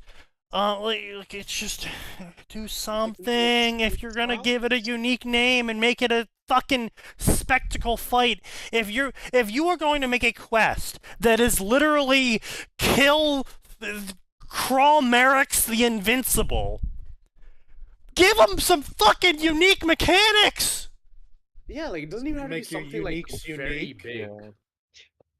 Yeah, it's Again, the master class for this, I believe, is still that game is still Monster Hunter. Considering like every single like time they reskin a monster, it's like a complete, like at least one or two completely new mechanics. I mean, if you want to talk about masterclass and reskinning a previously used boss and adding a completely new, completely unique mechanic structure to them, Elden Ring: Shadow of the Erd Tree. Oh my god. Yeah, I think Monster Hunter does it better. Bill! yeah. Oh my god. That fucker had no reason to go that hard. No, But he did. no. That First voice of all, actor ten- understood his task. And Task succeeded. An infinite amount of Task credit to that exceeded. man. Because Curse You, Aiden Bale is just like burned into my brain. Yeah. Dude, Bale, like, He is an icon in the community. But, you know, not even just the community. He's yeah. just an icon. There's But, somebody like, who, uploaded yeah. the OST for Bale, but with the voice lines, it just immensely improves Yeah, the fucking experience. it's great. But yeah, no, that's a perfect example of, oh, we're gonna take the average dragon fight, we're gonna turn it to 22. Don't you mean 11? We're going to No. take the average dragon fight and make it so that even people that hate the dragon fights go, this is pretty goddamn cool. I mean, we don't even have to go that FromSoft far. has Midair existed, and he been- was baller. FromSoft has been good about like, hey guys, here's a dragon boss fight, and every single one, aside from Elden Ring, which it was the same fight for 3 dragons out of like 6. Yeah. Every fight's been unique in some way. Yeah. Eh, I mean, unique, yes. Good, I won't say so. Like, I think. in I Dark didn't Souls say 1 good. Don't put words in my mouth. Yeah. Yeah. Like, let's be honest. Dark Souls 2 had more shit dragons than all the others combined. But anyway, I only so remember 2 dragon fights in that. yeah, One was actually one of the One's better ones DLC. in the DLC. And one's DLC, Yeah. yeah. I The DLC honestly one was think good. Asian dragon, the little Zero wyvern Dawn thing. dropped the ball massively on that. They could have had a unique name version of every species that you had to take a out late in hunt. some creative way. Like, that was bigger, it had extra mechanics, it did something different. Like, they could have had, like, that could have been another one of the fucking collectibles that you went around. Like, you had to go kill it to get some fucking cool-ass dope gear that you could unlock by only killing that thing. Like, Yeah. it would have been... I think that's a massive failing on Zero Dawn's part to capitalize on the fact that you have literal machine animals and you didn't make a unique boss version of them that had unique mechanics. Like, come on. Like one of the examples that's would be fair. for example, Fatalis to Crimson Fatalis, it's just a recolor with like one change on the head, but they just give it meteors. That's all they need to do. Oh, great! What's it doing? Oh, it's casting meteor. That's enough. But yeah, no, they just completely dropped the ball on that. But yeah, I get very sick of stories where they build up the threat of some sort of creature, and they, because it kind of, like, it undermines it in a couple different ways. Like, right, it's like, oh, well, is the hunting lodge actually dog shit at hunting then? Because, like, if they couldn't fight this guy who has literally no mechanics that, change it up from a normal Thunderjaw, as they're called, why has no one been able to fight him? Like, and that's the other thing, right? Like, Thunderjaws are supposed to be like, fuck around, find out monsters. Except, like, they don't. They treat them like it, but they don't. Like, like, so there's a moment where you go to the hunting ground. Appropriately, they absolutely are a challenge. Yeah, they are. It's the downside of RPGs is the problem. I mean, yes, but no. I'm talking more about the narrative on this one, Max. Not my personal experience with it. So basically, like, there's a hunting ground you have to do the challenges for to get gaudy versions of the very rare weapons. You good? Yeah, well, my brain. Very. And the Thunderjaw is in 3 of these challenges, and you just have to kill it in 2 of them. Whoa. As part of a generic challenge for the hunting lodge. To gain access to the hunting lodge, you have to kill a Thunderjaw.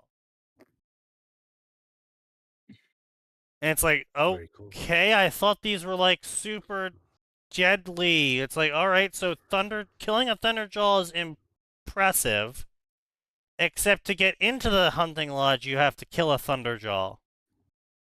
Yeah, that... In an arena that they remade. That's interesting. Wait, yeah, I'm sorry. Okay. They sent it into an... Yeah, no, the hunting arena is an arena. Just so yeah. you could so you can kill it there.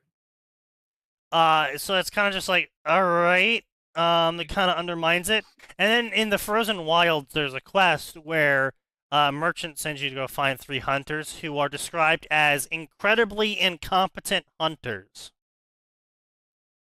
Honestly awful. I think they're dead. Please go check up on them. The reason why he's asking you to go check up on them is because they owe him a debt. Because they tried to pay for the stuff they bought from him with a broken Thunderjaw heart from a Thunderjaw they killed. These 3 incompetent hunters killed a Thunderjaw who slaughters hundreds. Well, when the Thunderjaw killing is your minimum standard for entry, maybe he's calling them incompetent compared to everyone else. No, they're not part of the Hunter's Lodge. Thunderjaw. They're not. No, they're not part of the Hunter's Lodge. Separate section of the world.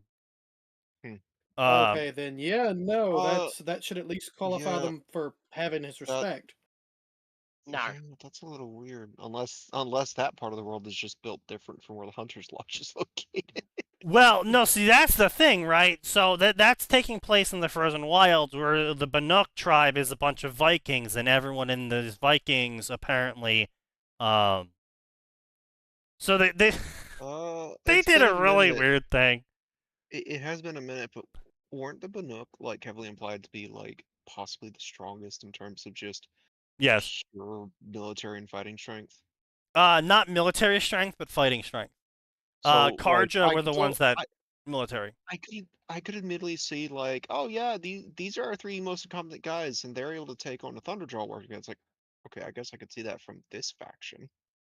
But yeah, and but yes, but like the problem is that narratively you aren't really told that. You have to use a bunch of context clues that aren't explicitly explained to assume that information. And so the average player, what they're gonna see is, oh, this Thunderjaw that kills hundreds of people. Oh, but also, you have to kill one to get into the Hunter's Lodge. Oh, but also these three incompetent stooges also can kill a Thunderjaw. Oh, but they're from the Snow People tribe. Like that's what the average gamer interactor of the game is going to get. Like they're not going to get the overarching lore behind the tribe and how if you qualify for the war band that means you're actually really good at fighting, and you know the various how the game can't actually display the full population, and it can only really display characters that are important to the game, which means the hunters, which means all of the characters that you see are the people that can actually fight the monsters, so you really don't get a power level understanding. And yeah, Sneaky, to rebut this, the average gamer doesn't care about that. The average gamer probably had my experience of, I'm gonna go fight that. Fuck, I shouldn't have fought that. Yes. So, you're not wrong. The average gamer does, in fact, not notice any of this or take it in or I know. take time to analyze it. I know. But I'm still saying from a narrative perspective, it's pretty low quality. And it ruined my experience a little bit. I wouldn't say ruined, actually. It just kind of degraded it a little bit, because it's kind of just like, it's supposed to be this big important thing that you kill the Thunderjaw, except actually those idiots over there can as well, and it's like, oh. I guess it wasn't actually that important, wasn't it? I mean, but again, if those idiots are from the Viking tribe, yeah, it still is like, okay, no, that's their most incompetent can do this. What can their most competent do? Lose to you. Different. Again, Sneaky, you're literally cheating in terms of the world. You are literally. I just went to the Aloy wiki is and apparently I know. I know, but it's so fucking funny, dude, because the guy you beat is like 4 times your size. Like his arm muscles are the size of Aloy's head. Jesus. I didn't know that has steroids in them. Yeah, bro is built fucking different. He is like a full 2 heads taller than Aloy. But yeah, you just casually beat him in a hunting race. Okay. Yeah. I need to boot this game up after so long and actually go through the Yeah, I'm already installing it on the desk. I don't remember the hunting lodge like at all. Nothing is popping for these guys whatsoever. But I will say the final moment in the game that I had that was just so come on really was the time I was walking through a town and this guy's like, oh no, where's my daughter gone? So I walk up to him and he's like, oh, please find my daughter. She like ran away and I think she might have like jumped into a river or something and no one will look for her. And so you go off and you find her and you have this moment of like, huh? Because what the quest ultimately turns out to be is the white father had his East Asian daughter run off to go be with a black guy, but then because the black guy was part of the bad people tribe, the bad people killed him for seeing someone outside of the tribe. Huh. I think I'm remembering this quest. I think that's one of the ones I did. I think I remember having a moment of like, why would you not use him to sneak into the tribe? Yeah, I was kind of just wasted a resource. What? Yeah, I was like, damn. Like, damn, this is a weird quest. Yeah, but that just brought the diversity thing back into my mind when I was playing the game. Because like again, it's like a majority of the time it's like you barely see it, but then it's like one of those moments where it's like, huh? What the Yeah. fuck? I was just confused that like the complete and utter forward thinking of like, oh, he's got one of this tribe's girls in love with him. Great, that's an in. Let's play the long con for the next 6 months. Yeah, it's like they see him signaling her, which again, like it's like I'm sorry, but they're literally in a mesa, right? Barely any wood around. How the dude constantly signals this girl is he gathers up an entire bonfire's worth of wood, sets it on fire right next to the military base he is stationed out of to signal fire her across the lake to let her know to meet them in the middle of the lake in their secret spot. And then he takes a boat that's dumb. out into this open lake in full view of the military base on the mesa. And so does the girl. She takes a big fucking boat out to that lake island too. And it's like, I'm sorry. How has no one noticed until now? They're selectively blind. Oh god. Oh god. But yeah, so that was my spiel about Horizon Zero Dawn. I'm probably gonna finish the game. Probably gonna 100% it. I'll probably buy Forbidden West when it goes on sale. That's a mistake. For less than $20. Yeah. In fact, honestly, here's the thing. Buying a game that you're mildly interested explicitly when it's on sale is not a mistake. Look, you say it's a mistake, but I've been able to ignore all of the stupid story parts so far. I'm saying it's not a mistake. Like, no, like I'm talking science. Oh yeah. I've been able to ignore. There's been a lot. So there's been a lot. Even in the main story, there's been moments where I've just been wanting to strangle Aloy. But I've been able to ignore them because the mechanics of the game are very fun. And if the sequel game is just more of the same mechanics, but maybe more weapons or more monsters or better refined versions of those mechanics, then I can ignore the story in that one too. And I'll play it. I seem to Of recall course. that's about how the second game goes. Yeah, well, great. Fantastic. Then I'll probably buy the game even more when it's cheaper. I'm not paying Even more anything shit, over $25 for it. That's just how it goes. If that means I have to wait 4 more years for Sony to finally realize that I'm not gonna buy their fucking game until they put it on sale, then it is what it is. I'm not, obsessed with the game. I'm not gonna be pressured into buying it because I really want to play the sequel that badly. But I would have if the main story was better. I could have ignored the side quests and I might have just bought the sequel to keep going.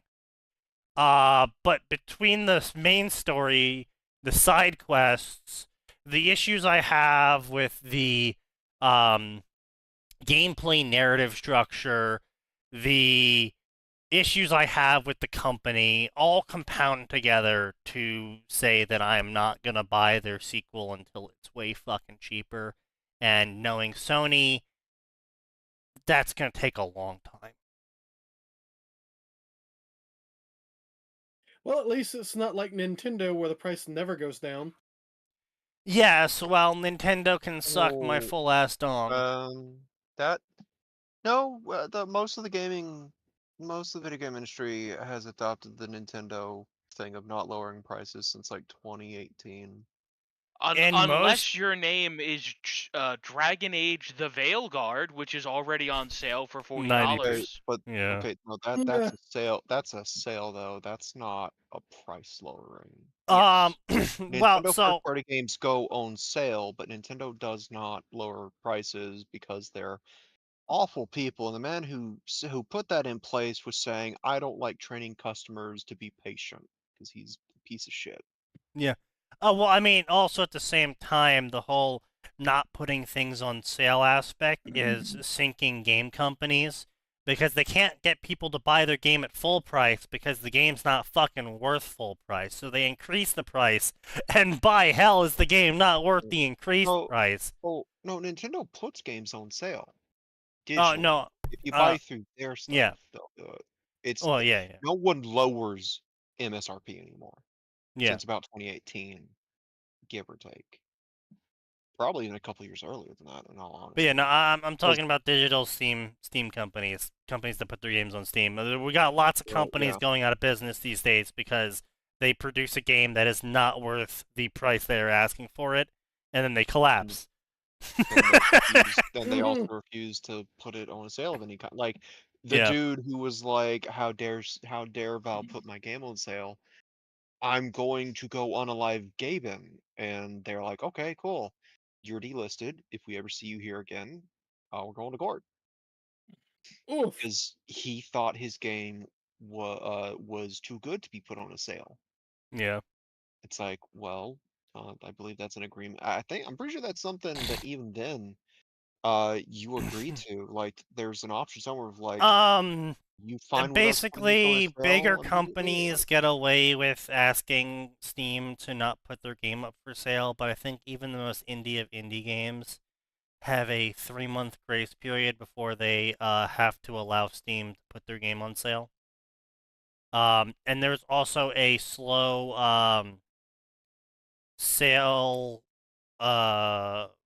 escalation where it's like in the first 3 months it can't go on sale no matter what.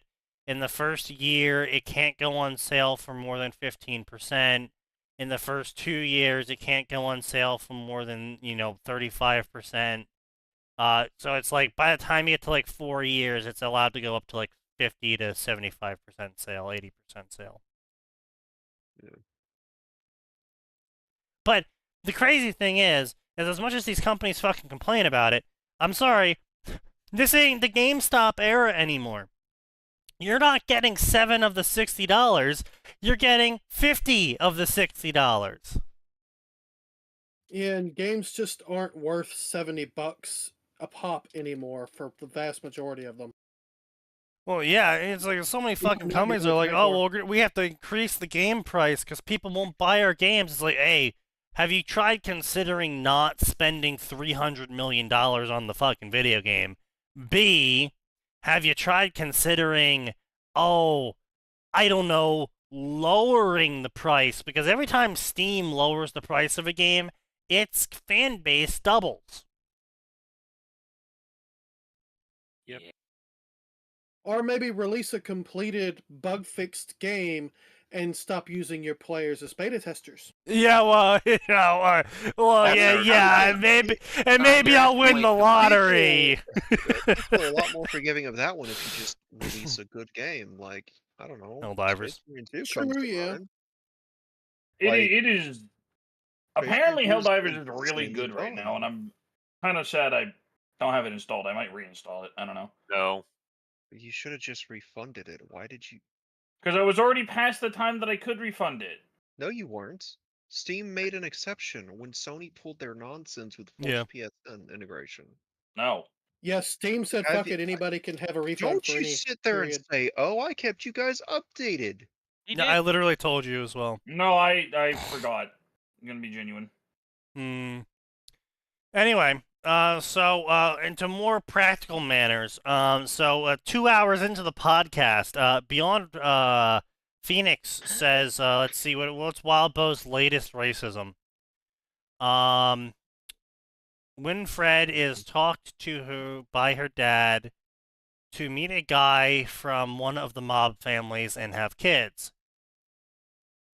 Okay, so the culture that puts metal diapers on themselves to allow people to choose their gender is now having the main character be convinced to have children by their parents. Interesting. Okay. Something doesn't add up here. Sure. One of her cousins, Noah, is visiting their dock and leaving soon.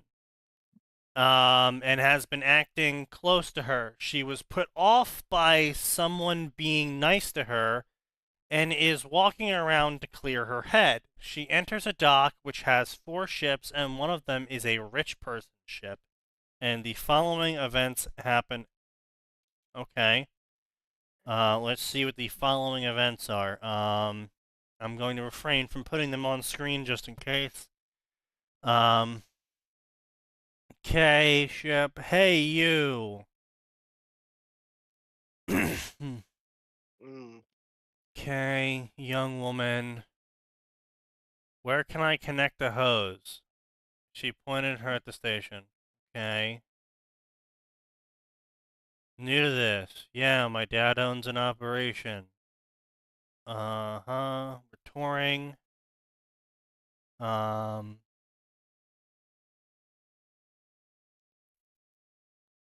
got to blow up a mountain. Okay.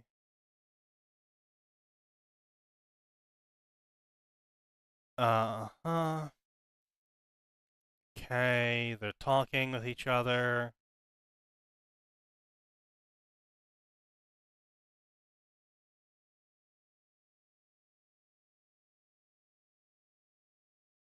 Uh-huh. Okay, they're talking about mud on the ship now.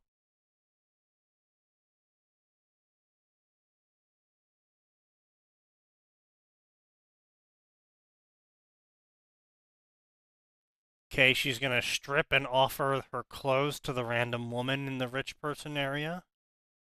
What? Oh, before she can do that, one of her friends runs up and is like, oh, don't talk to the gypsy. They're homeless vagrants. Oh boy.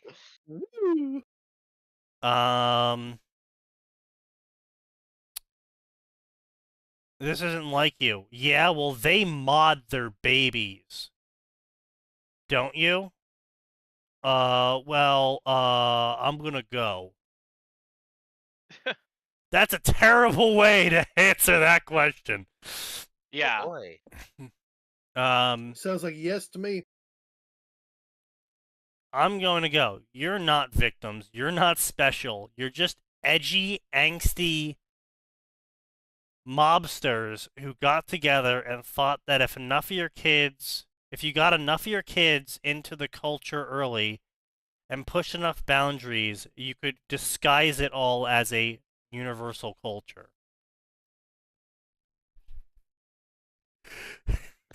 I think that's my cue to leave. Wow. Good night, gentlemen. She didn't want to push against what they said, because if she pushed herself to think of something, all there was to say, they're my family.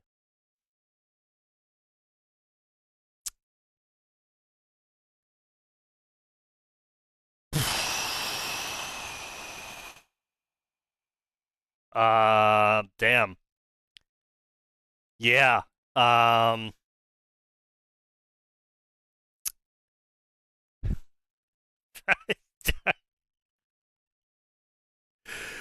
Wildbow's an interesting guy. You got some weird choices. Wildbow is an interesting guy.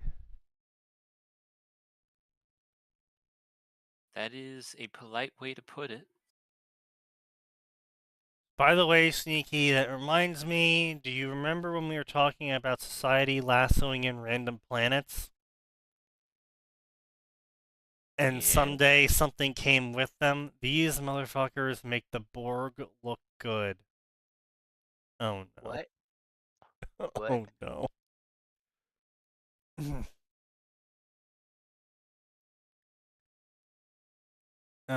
Exhibit was real alien life. It grew on rocks like lichen, but was crystalline. Did we kill everything big and force it to start over? It hit an early point and stalled. Complex life had too hard a time developing out of the six-based baseline of DNA instead of a four-based baseline. In simpler life forms, if they ever arose, got outcompeted, it reached a self-sustenance phase too hostile to any new upstarts and stayed there. Wouldn't it be cool if by yanking it from over here from a galaxy far away, we gave upstarts a chance? We'll see how things evolve in 100 years. In the meantime, we're very careful about interfering. Though some say we leave enough waste in space and scatter enough DNA out there, something will get out there. I'm rooting for you, upstarts. What should we call them? Okay. Okay, particle effects, stuff, six-base DNA,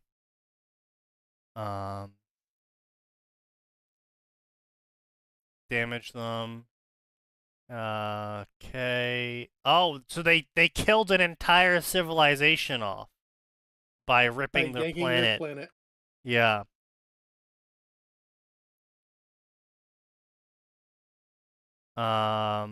Cool. Nice.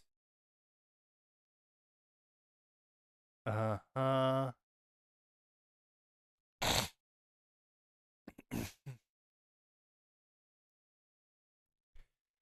The Inui can be described as one species or a population of unique individuals. As a...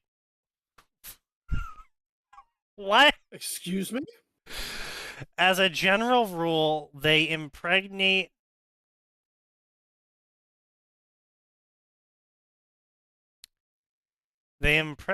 by traumatic insemination. They're face huggers. No. They Well, wound they the use the same prey and fertilize the wounds. Yeah, that's how face huggers work. No, face huggers inject Yes. something into your stomach and then it causes a cyst to form around it that allows the life to grow. This is more in lines with a fungal growth, in where when it slashes you, it plants eggs into the slash marks, which cause things to grow in them, like maggots.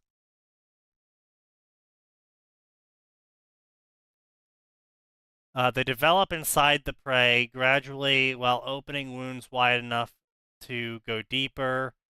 The hunter then finishes off the prey in order of weakest to strongest. Once it has eaten the fill, it then protects the corpses, which are now filled with the eggs. The offspring are algorithmically iterated on based on the DNA of the parents, the hunter that deposited the eggs, and the prey.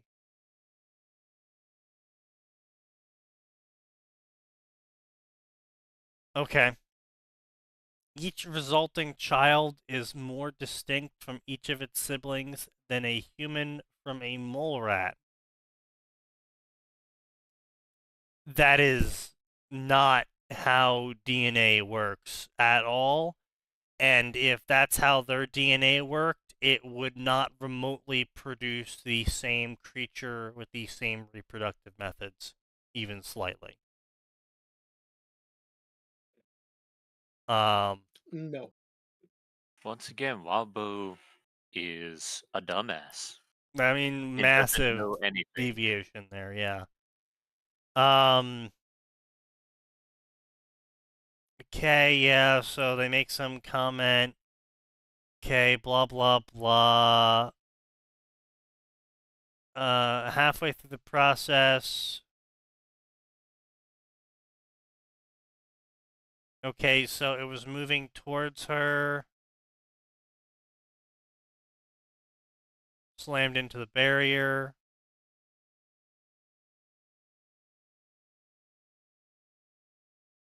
I'm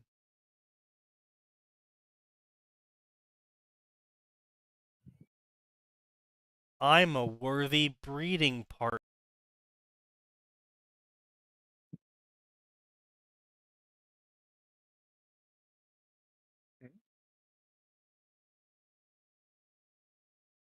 I think his headset died. Yeah. Again. Okay, so it wasn't me who just hurt. Who was wondering if he cut off. That was the entire sentence.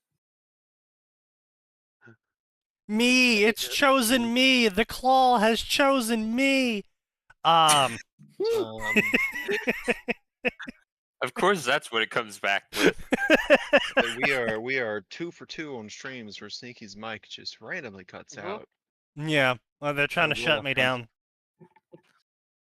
He's too powerful. But yeah, so of course the woman gets excited over the alien that violently breeds you, wanting to breed her.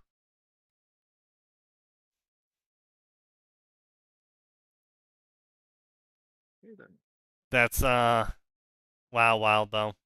That's something else. Yeah, that's Wildbow. Yeah. That's Wombo. But yeah, so Jesus Christ. Anyway, now that we're talking about Wabo, let's go bring up Worm again. Let's see what else is going on in the Worm. Let's see what's going on in the Wormverse of crossovers. I'm sure, certainly, that Worm.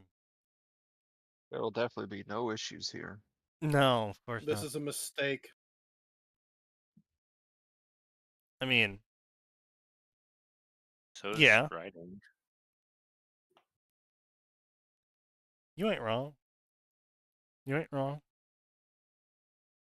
Who the fuck is smoking pot out? It is literally below freezing. I was so confused, like, what the fuck? Well, clearly that makes it the perfect time. This is why I love not having neighbors. And that's also why you're a swamp enough- thing in the middle of Alabama. True. Louisiana, thank you. Now it's Alabama. No. Sorry, No. Louisiana has been absorbed by Greater Alabama. No. Yes. Greater Alabama is a lie. It can't hurt me. Quiet Alabama. Let's see. It was about us. In the dark pits of the dungeon, Geki's premier pit of overflowing darkness, untold riches, glory, and power, and remains of the broken and twisted hero are left. Is it to Geki's misfortune that these dying remains are found by an errant shard, or would the chance given to the one drowned in her justifications lead to a brighter day? What? Are you really gonna are we really gonna is this a fucking post-Golden Morning? Taylor was actually at the bottom of the dungeon the whole time, and now she's being turned into a monster in the dungeon. Is this really what's gonna happen here? Yes. Okay, so some pretty dog shit narrative to start off. I will say it's a potent way to start off the story, but the pacing is all off. This is all one paragraph. 2 gunshots, period. If you made a new paragraph at that point, it would have been way better. That was all, period. You lost your momentum. It might have been done out of mercy, period. You're not even losing momentum at this point. You're actively reversing. Out of some twisted volition shared between my passenger and I, we had chosen death. Period. An ending. Period. Again, an ending should have been in its own separate paragraph. You're trying to make this poignant. You need to separate this shit out. If you're trying to make a statement, you need to make the statement alone. Correct me if I'm wrong, anyone. You are not. No, you're not wrong. That woman, my recollections, fragmented as they were, didn't paint her as one for mercy. Could she even feel mercy? Yes. I hope she could. It would mean her questions had been genuine and that her reason for giving me the choice between life and death was out of compassion, rather than some great purpose she had for my rapidly approaching death. Okay, see, that's the thing, right? You wouldn't have lived. There was no ending where you would have lived. There was no ending where you would go on to become a rampaging tyrant consumed by your shard. Because you were rapidly losing brain function. Because your brain was being converted into a giant wormhole tumor. This person did not read Worm and just Well, assumed. Oh. Taylor would have ceased to be, but QA would have just puppeted her body using the meat tumor. No, because the problem there is that your brain does a lot of things. Ooh. And one of them is it translates movement into neurons firing, which allow for the muscle to contract in the specific way to move. Don't worry, QA would have just puppeted her body with a whole millions of bugs or something. She's moving under roach power. God damn it. And no, Wildbow does explicitly point out in, not Word of God, but in the narrative, that Taylor is losing brain function. She loses the portion of the brain that processes social interaction. And that causes her to see people cheering as possible threats because they are making loud noises and waving their hands in the air. I don't like that because she should be able to compare it to her memory and go, oh, wait, I recognize this. They're cheering. I may the not memory that's being get it right actively now. destroyed by the brain being converted into a giant wormhole? Memory. It does Breathe, not work not like in the that. blood. It kind of does does work not like that. Kind of does, yeah. We don't really actually know how memory works. Well, it's certainly not fucking linear. No, it's not. Our brains really like stories. Really like stories. Our brains actually like to compile memories into stories. It's why when you see a movie you liked, or you'll think about a movie you liked, you'll be like, oh, that was like recent, right? And it's like actually 15 years ago. But it's recent to your long-term memory because it's a story that you identify with in some way. And it's something that your brain recalls. And so it's recent. Yeah, so your brain's terrible It's with flagged time. as important. Yeah, your brain's terrible with time. It's sorting by last accessed and using that as as a date and time stamp. I mean, some people sort by BOGO, so you know.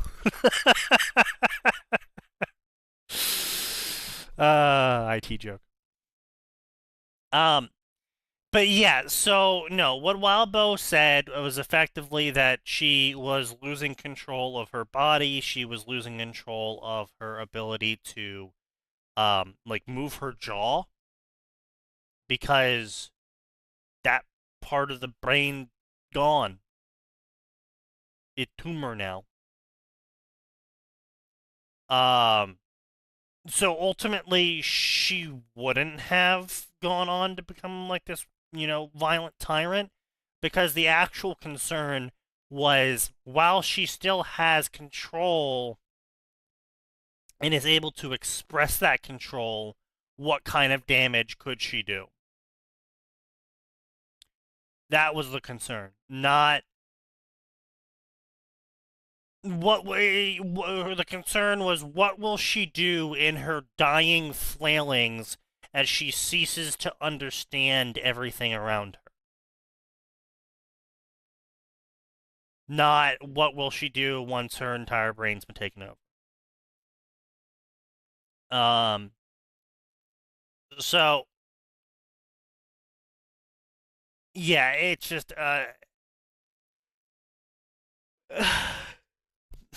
it was a mercy, is what my point is. Contessa offering her death while she still was capable of comprehending what death even was a mercy. It's like killing someone before they forget their family. Of course, by that person's request, but it is actually a reason why that request is accepted medically.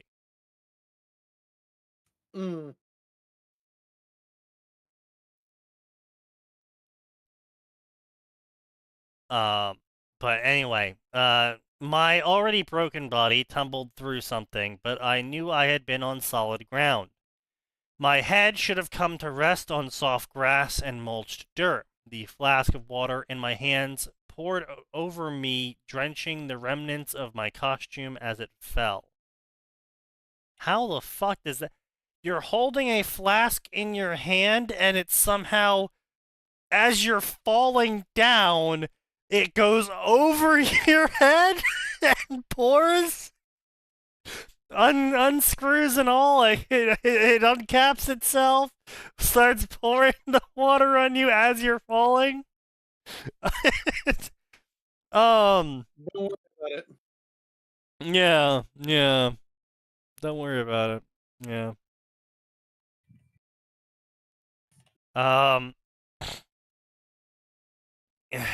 The cool sensation was a comfort as I neared peace.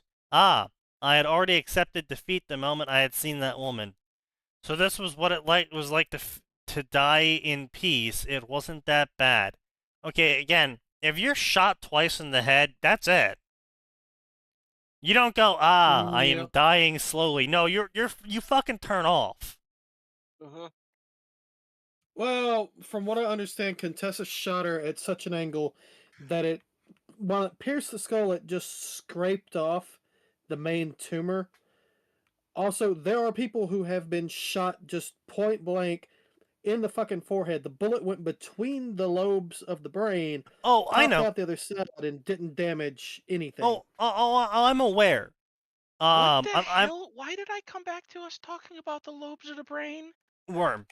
Worm. I'm aware that those all are things. My point is more that the author is going with the interpretation that Contessa is killing her. And no, it sounds like the author is going with the interpretation that Taylor believes Contessa is killing her, and Contessa chose at the last moment not to kill her. At least that's what it sounds like to me. Yes, but no, because again, here's the thing, right? Is that the author has stated outright that Taylor is dying already without being shot. Yeah. And that the reason why she accepted the mercy killing is because she knew it was a mercy killing. And so then Contessa shot her in the head.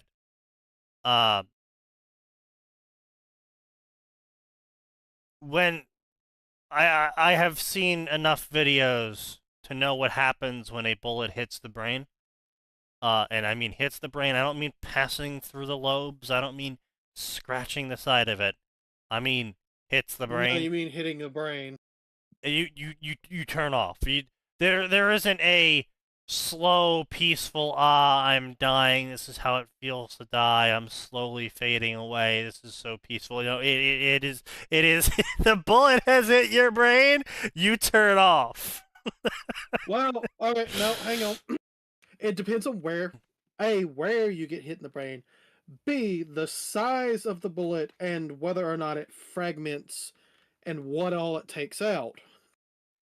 Yes, you yes. can have the bullet pass through one specific part of your brain, a specific lobe, and still be completely conscious and aware. If it passes through the apricot, you're just fucked. That's off switch. You're gone. If it passes through, I think it's the left side, you're also you're dead. Lights off. But anyway, yeah, so she's lying on the ground waiting to die. She's hearing squelching noises, something touching her. The squelching noises is someone pulling your brain out. Oh no, a tentacle is wrapping around her and pulling her into the air. Oh no, is someone going to talk and Taylor will have to listen? No. What a horrible fate. I'm making a Halo reference sign. No, I thought you were just referencing Taylor being completely retarded when it comes to, anyone trying to tell her something. In Halo 2, the Gravemind tentacle appears, wraps around you, Yes. swings you around in the air, and Gravemind says, "Now I will talk and you will listen." Very Yes, great, amazing scene, by the way. To be fair, yes. First, the Arbiter tries to be sassy. Then Yes. the Gravemind says, "I will talk and you will listen." Yes, but it's such a fantastic scene though, because it's like you have no idea what's going on before this, and you're like, oh, generic flood shit, oh, we're gonna have to fight the flood or something, and then it's a giant mouth, and you're like, what the fuck's going on? And then it starts talking, and you're like, oh, we're in a whole shit. realm of we're fucked now. Yeah, that was a pretty big oh shit moment. Well, especially because it's even better because it's not "I will talk and you will listen." It's "I will talk and you shall listen." What? Excuse me. Why is the giant mouth plant using Old English? Also true. Well, but it also waves profit in front of us, and it scolds both of us. And then it's like, yeah, I will talk and you shall listen. It's like, oh, we're like 19 degrees of fucked. I see. And then it teleports you. Totally fucked. Not everything that Halo Remaster did was fantastic, but oh my Oh, god. yeah, the Gravemind, yeah. I know people have already posted clips of it. I'm just posting the whole 3-minute thing because, oh boy. It's just well done. Like, yeah, I thought the Gravemind was creepy originally, and boy, did they make it creepier. God, yeah, that was just so fucking good. What is this? I am the monument to all your sins. It's like, oh, Jesus Christ. Yeah, no, they did such a good job with the fucking visuals. Like, holy shit. Even when he's looking at all of them, this one is but flesh and faith, and is the more deluded.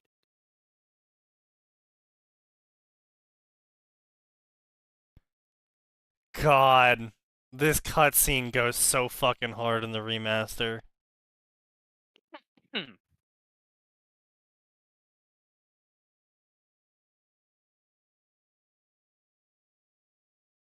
Okay.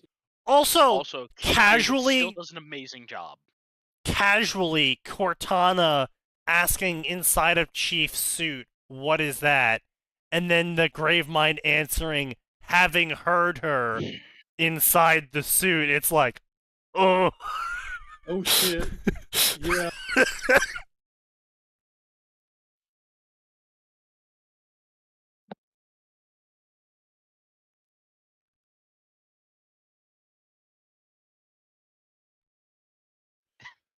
Also, the poor deluded little monitor.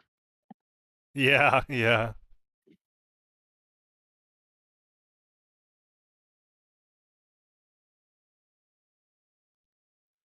Also, I really appreciate the touches they did where the Gravemind takes an audible breath because it doesn't breathe normally. It doesn't need to breathe.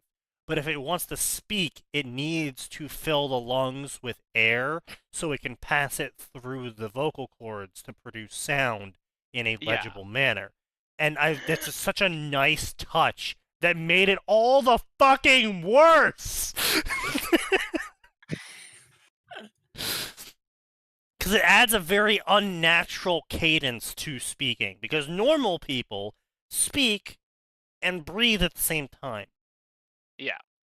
This thing is like it says words, takes like this shuddering breath as it refills, and then continues to speak. And it's like, ugh. Well, and even just the like the little motions of the tentacles around them, as like you can see when it's around Chief's helmets, it's making tiny motions to accommodate Chief speaking, but not let him go. Kill me or release me. Don't waste my time. Yet Keith David is just like he just did such an amazing job, and it was so bad that when we lost that man. Yeah. God, he was so good.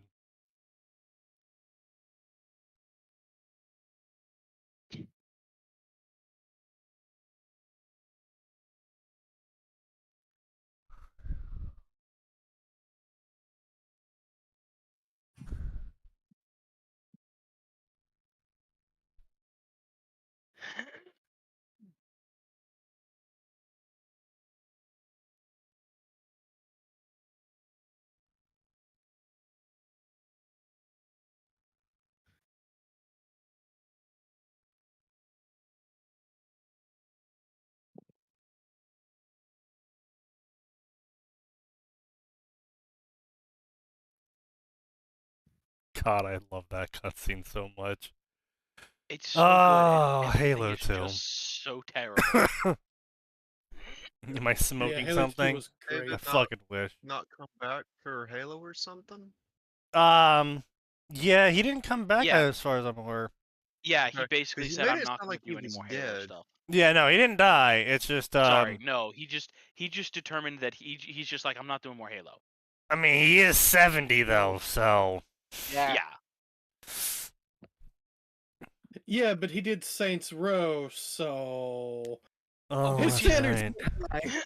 Yeah, that's kind of rough. He was hilarious What in the Saints fuck Row. do you mean? Oh, that's right. He was in Has-Been Hotel. He was the fucking He was the crack owl.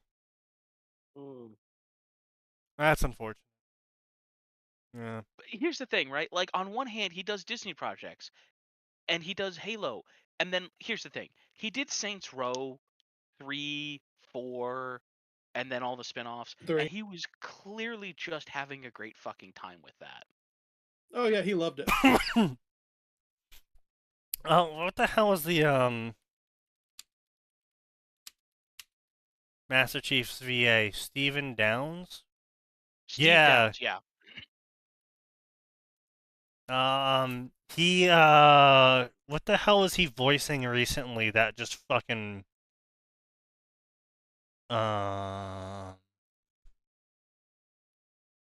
they only have the games on here. No, Yeah, it doesn't list like any of his radio credits or anything. Cause he just started voicing some fucking anime or some game recently, and it fucking threw me for a goddamn loop. Maybe IMDb has it? Something called Halo Rama, whatever the fuck that is.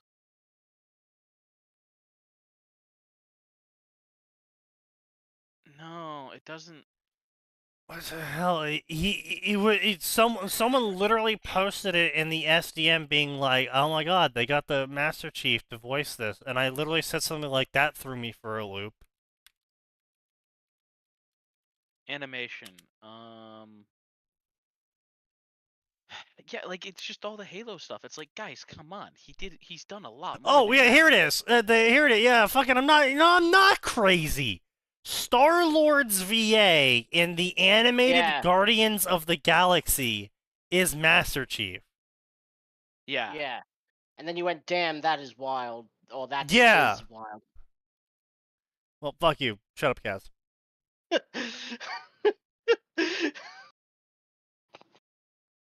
You're being unbirthed next year. Yes, no more mortgage. Yeah, I'm sorry. I'm sorry. He's a great voice actor, but he is not Peter Quill. No, it does not fit. It is so. Yeah. Yeah, the Avengers Earth's Mightiest Heroes. Wait, that was from 2012? Really? Yep, it was. That's an old. I thought this was recent. Damn. 12 years before the movies. Because the quote is there saying, "Cool as hell seeing Guardians prior to their movie debut." Yeah, I'm sorry. It's just that is he's Oh my God, not I can Peter only imagine Quill. Chief when he talks. Yeah, No, he's totally not. Yeah, And Guardians of the Galaxy came out in 2014, so it's not yes, even it like, was- oh, it's Master Chief. It's like that's not the It's not voice I Quill. imagined for Peter Quill. Yeah, Yeah. that just yeah. Well, I would just say that Steve Downes, he has the issue of he really kind of just has one voice. Yeah. Like He's even when you really listen good to him at on it. Yeah, but like the thing is, like even when you listen to him on the radio, like you immediately went, "Why the hell is Master Chief on my radio?" Because he really just has one voice. Yeah. It's not so much the case of someone like Steve Bloom, who everybody hires Steve Bloom to do Steve Bloom's voice, but like people forget, no, the man has absurd range. You know, it's like Yeah. Matt. It's like Matt Mercer. Most people nowadays hire Matt Mercer to do a slight edit of Matt Mercer's voice, forgetting that Matt Mercer can do whatever the damn hell you need him to. Yeah. Yeah. Or it's like the fucking time. I mean, hell, was it Mark Wahlberg, right? The voice of Luke. Right? Oh no, Mark Wahlberg. No. Mark Hamill. Hamill, my bad. Yeah, where he played as Joker. He also played as the Commissioner. Yeah. Yeah. Yeah. And like those voices were different. Yeah, Mark Hamill. Yeah. Yeah, the voices were different and they were good. And yeah, they fit. Yeah. There was a whole episode where the entire joke of the episode was that Mark Hamill was kidnapping Mark Hamill and Mark Hamill. Yeah, I remember that joke. God. Yeah. Yeah, he's not bullshit. I remember that being a thing. Yeah, and like the voices were different enough, and you're like, okay, that's kind of crazy and funny. I never noticed. Yeah. Because Mark Hamill is a crazy good voice. Like in addition to being a good actor, he's an amazing voice actor. Like, now, I will say though, for Master Chief, you possibly couldn't get a better voice actor. Oh no. Like you like that is kind of like the flip side is that for a character like Master Chief, you need a iconic voice.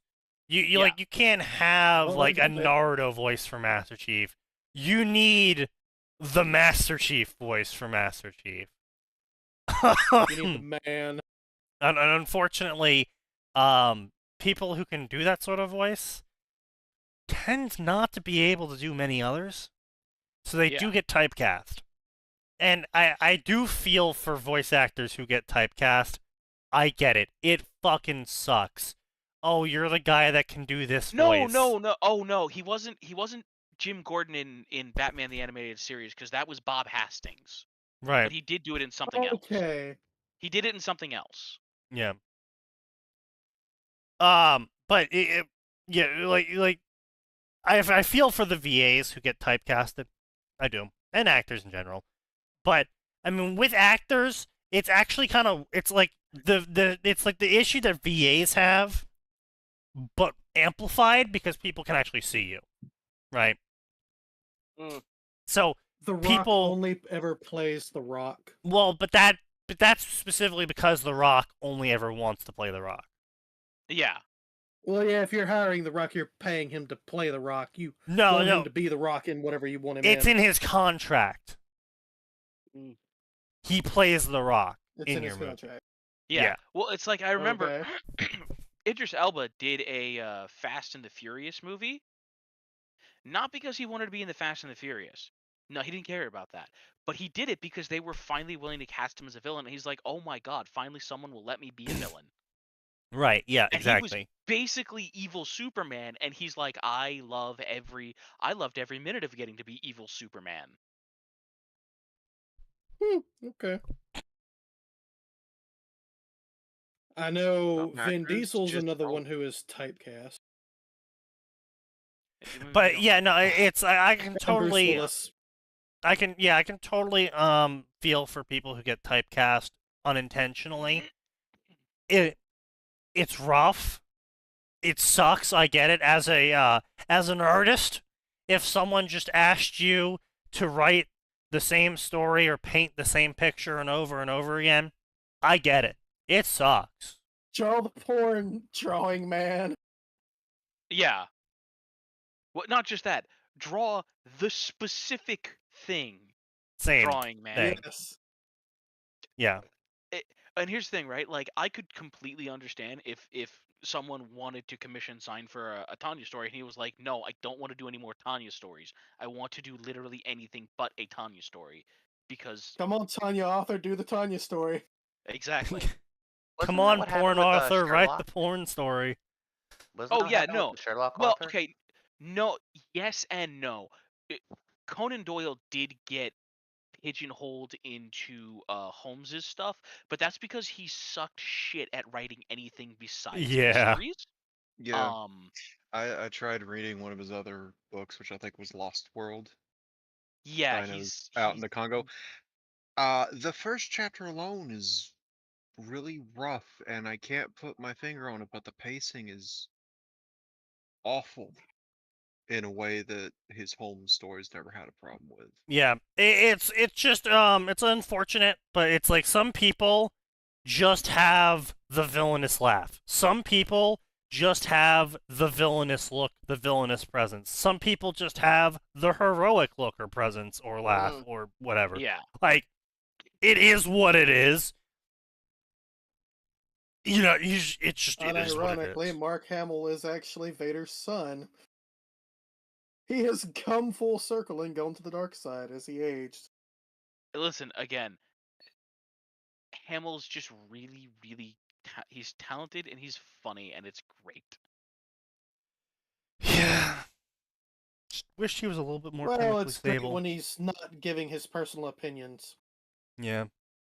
Like I said, I just mean, wish here's he the was a little thing. bit more chemically What's stable. the problem?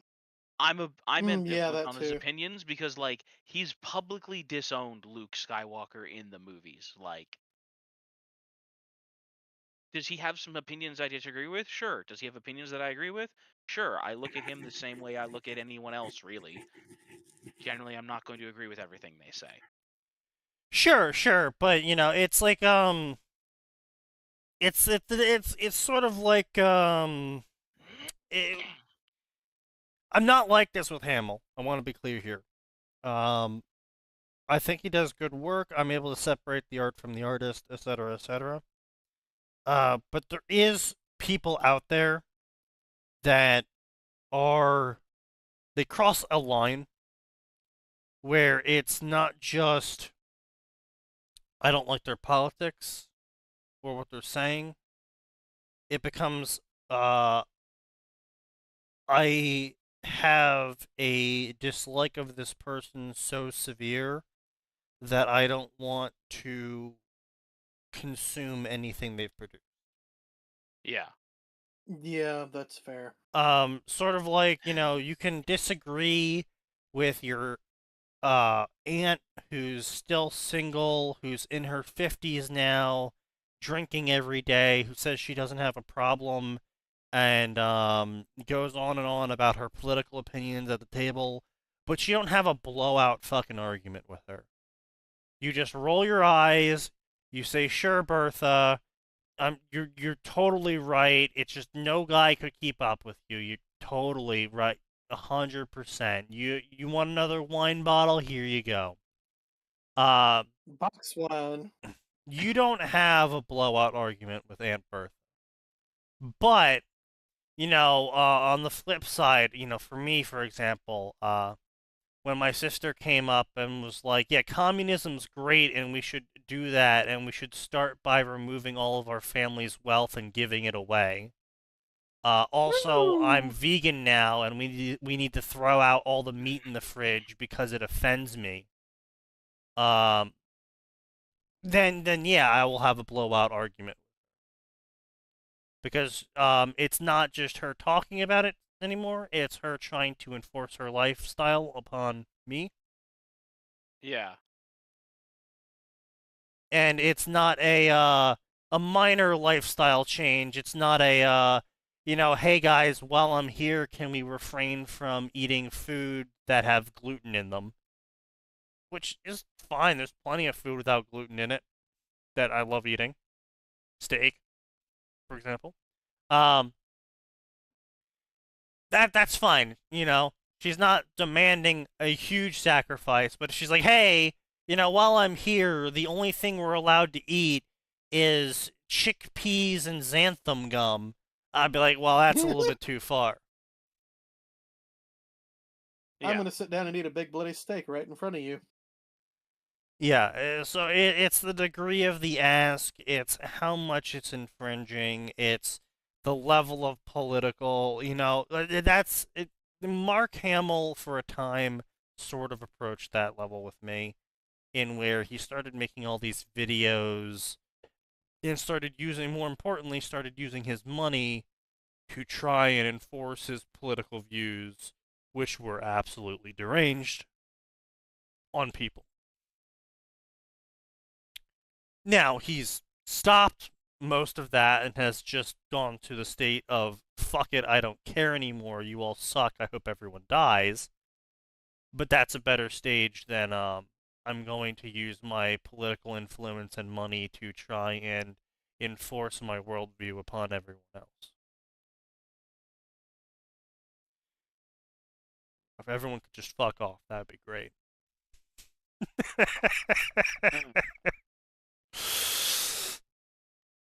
Yeah. So, anyway. This author is, tangents reeled back in. This author is having a possible grave mind moment where a giant slimy tentacle is wrapping around Taylor and now dragging her through the depths of the dungeon. And then, okay, so we're gonna... What the fuck? What the fuck? What the actual fuck? What the fuck? You cast brain damage and it hit AoE. Everybody, roll will save.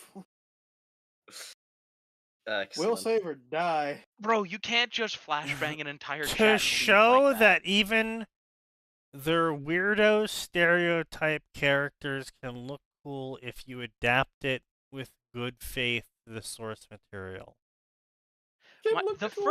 When I first saw this, I was like, is this supposed to be some kind of Ravenor thing? Like, what It's the a fresh tank, fuck bro. did you unleash upon this server? Excellent. because like, here's the That's, thing: if you want to do that, where the hell is his chair?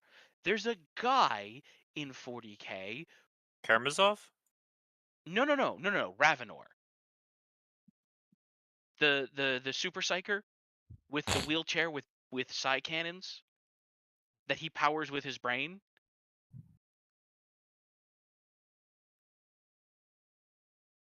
A wheelchair with side. That's a great century art. When in Rome, do as the Romans do. So what should you do when you're in Egypt? Become Roman. Yes, that clip. That man?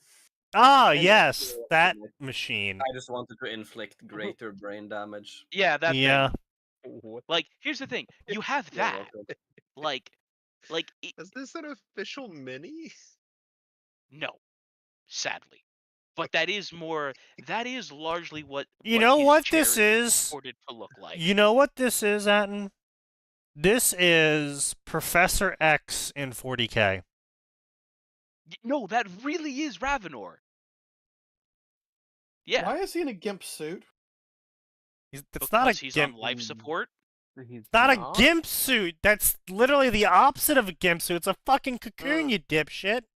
No, I think he's looking at the actual art of so Ravenor used to be an interrogator, and he was in a victory parade with Inquisitor Gregor Eisenhorn.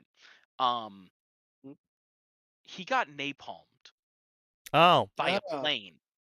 But he was so psychically angry that man refuses to die. Too angry to die. Man too angry to die, so now he's in a wheelchair that he floats with his brain, and he's like, well, I still have my massive psychic powers, so I'm gonna go hang out with fucking Eldrad, the most powerful Eldar seer, and ask him, bro, how do I see the future? And Eldrad was like, shit, a human who could actually do this correctly. I'll teach you. Ooh. And then Ravenor realized that sometimes you can't just kill everyone in the room with your psychic brain power because they're a blank, which is what you need a fucking bolter strapped to your wheelchair for. Of course, obviously. But sometimes you need to use that bolter to kill other psychers. So you find a bunch of blanks, powder them up, and stick them in your bolt shells to make a psi cannon. All of this is canon. Of course.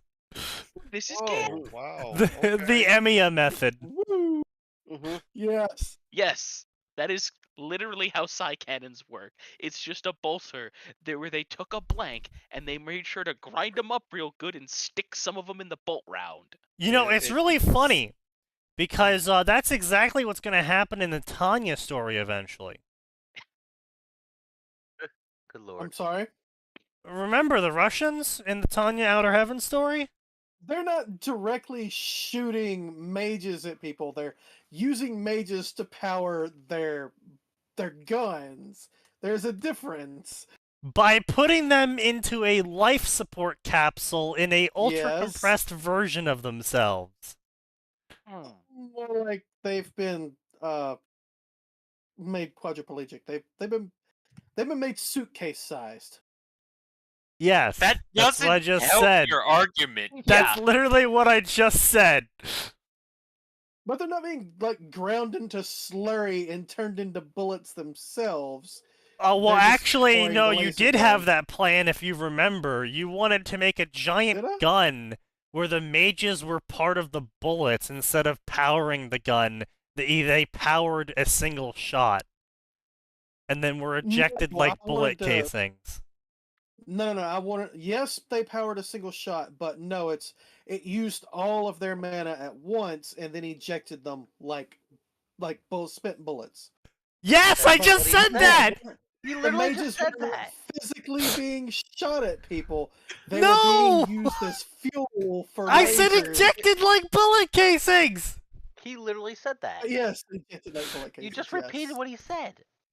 Why? Oh my god. Is it because Nose is in here? Is that why you're doing this to me, Sign? Is it because you felt the overwhelming urge to be Nose?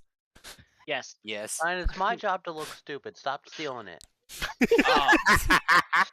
Oh boy. You're making him very sad. You're taking his job from him. Don't forget, by the way, just going back to one of the craziest things that 40K ever partially canonized, some warp drives run on powdered psyker. That's fair. Oh yeah. No, Okay. it used to be a whole thing where, and I forget. I think it's in the it's in a Rogue Trader omnibus where they're like, yeah, we got to refuel the warp drive, and it's this whole, like, as you would expect, it's this whole like hazmat procedure, but they're sticking a bunch of black coffins in there, and they're like, so what does power the warp drive? And the guy looks over, he's like, don't ask that question. You don't want to know. You do not want to know. Well, I mean, if I don't know that it's Psychers, I can't celebrate that it's Psychers. You know, you have to. Oh, you know, we have to put that joke in there. Dan, that's a classic joke. What's Who that? said that joke originally? If you That you don't want to know. I asked. I wanted to know. I asked. I didn't want to know anymore. You don't want to know. Oh, Asks. Treasure Planet. God damn it. Yeah, Treasure Planet. Treasure Planet. That's what it was. Yeah. Shouldn't saw have one asked. I told you not to ask. I think I saw a Warhammer version with the Deconomicon or something. Or at least the meme for it. I think it was Listen, Warhammer. there's a lot Oh, of the things. Demonicula. That, yes. Oh yeah, the Demonicula. You do not ask about Don't that ask. thing.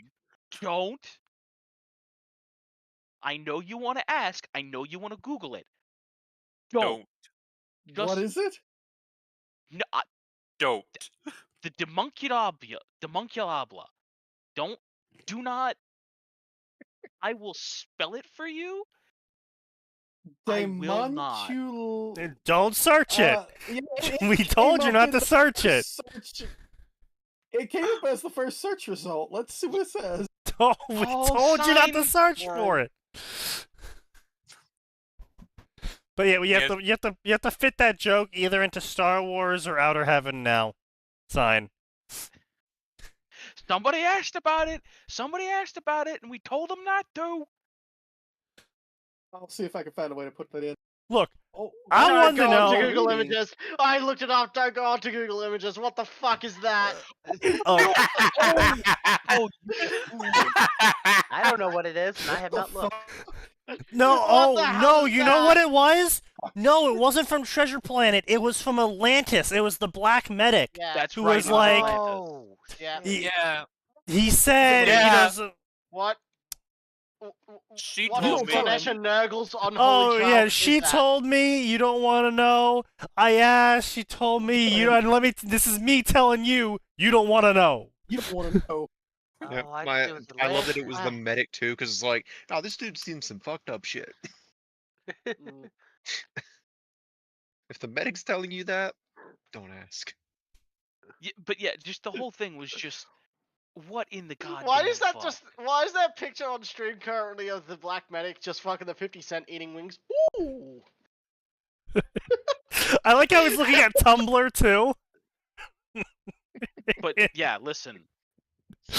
I promise you, I was faster. He was Don't look it faster. up. do not look it God up. damn it. I You like do that not you want to guys know. link two different videos.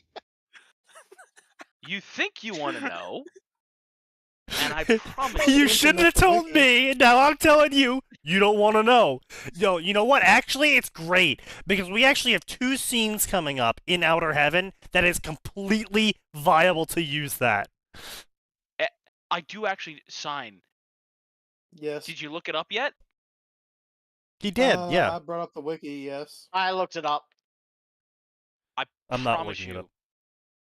No, Sneaky, you I'm don't. not. I'm not bringing this up on the screen. No. Yeah, I'm not no, bringing you it up on screen. Sign is deranged enough; he might actually like it.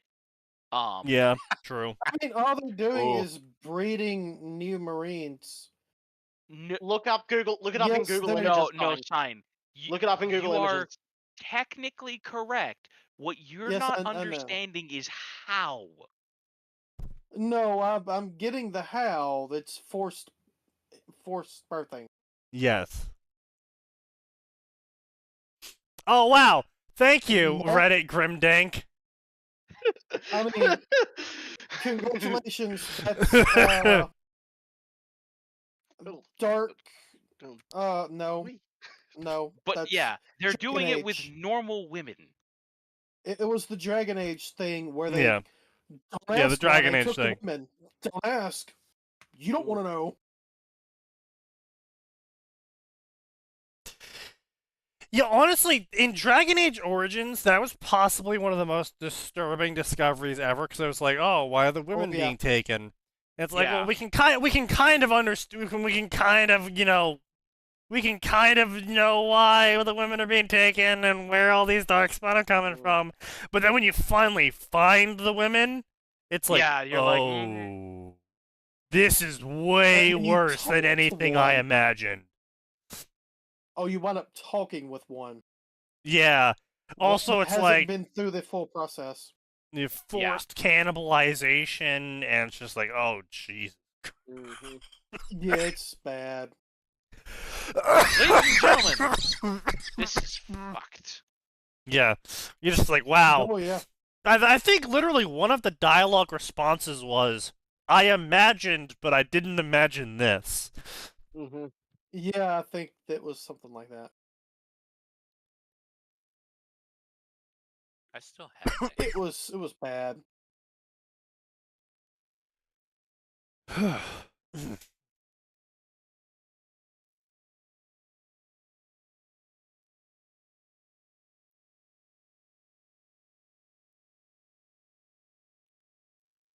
But yep. Anyway, so now we're gonna get to the part. So the reason why I brought up the grave mind earlier.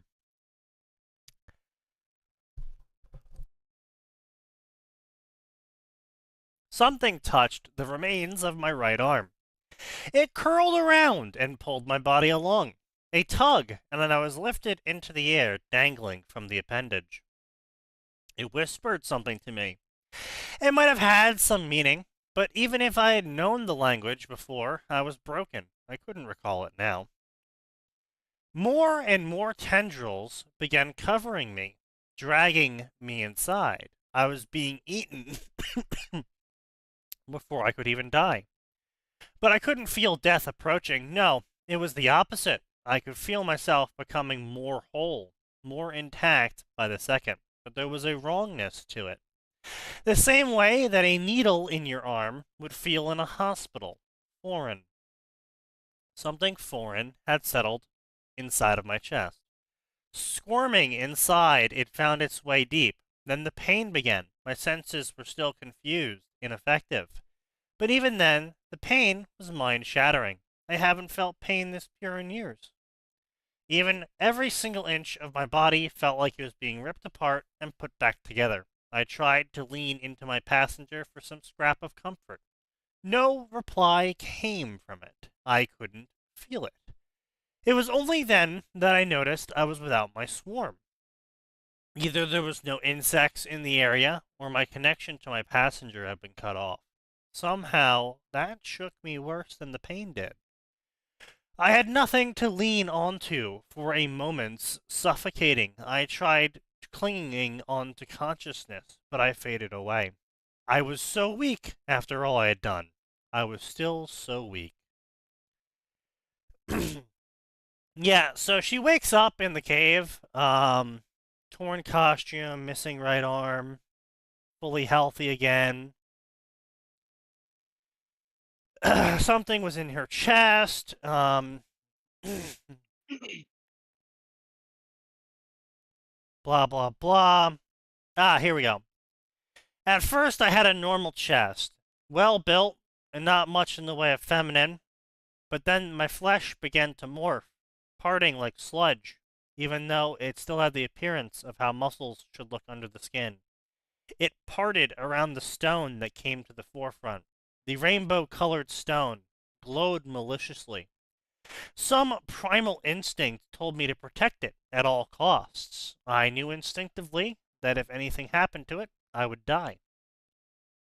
I let the flesh cover it again and let go of my costume. I felt like puking.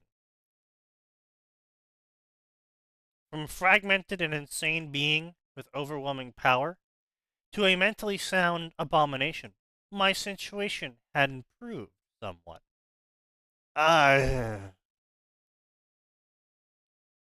X'd out. Yeah. A truly generational adventure. A truly generational failure. Jesus Christ. Hmm? Like how they're gonna create half ogres and Arcanum of Steamworks of Might and Magic. Yeah. Oh yeah, that. Yeah. Is We this don't talk about Witchblade? that. No, this isn't Witchblade. This is Danmachi. Basically, she just got implanted with a monster crystal and turned into some weird monster. Oh, I So, remember she the hears a character. noise, takes a look. It's a werewolf, wielding a stone club. I felt its bloodlust. I had bloodlust for it. Bring me Arya. A ravenous hunger came over me. I grabbed my knife.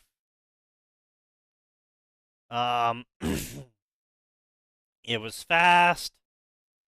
Despite that, I was somehow faster than it. Just cut it open. She stabs it to death. My hands tore at the monster. Flesh wasn't the objective. I found its stone. I ripped it out. And then I ate it. Grow, reach, find Arya.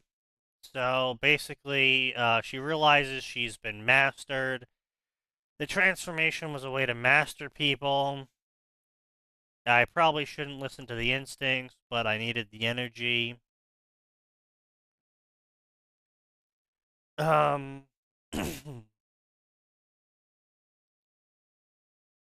She didn't remember anyone's names. Doesn't remember anyone's names. No names. She's thinking of all the people. Doesn't remember the names. Oh, I lost everything. I see. Blah, blah, blah.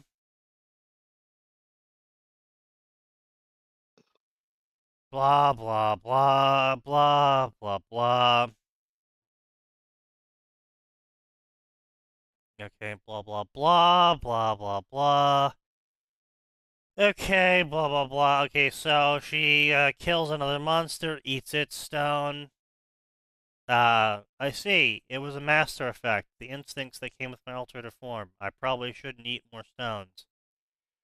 Yet I had to eat the stones. I was weak. I needed to eat the stones. I lost. I ate the stones. Blah, Probably blah, Tanner's getting blah. stoned. She's killing a bunch of monsters, eating their stones, blah, blah, blah. She found a dragon. She killed the dragon, ate its stone. Oh, just we're killing dragons already. Okay. Yep, Yep. just killed it. Maybe it was a small dragon. So she finds Fells. You know, the lich that serves Oranus in Danmachi. That serves who? What? And they came to Taylor for help. You were the only adventurer I could find. A group of evil followers have plotted to lure another familia into a trap.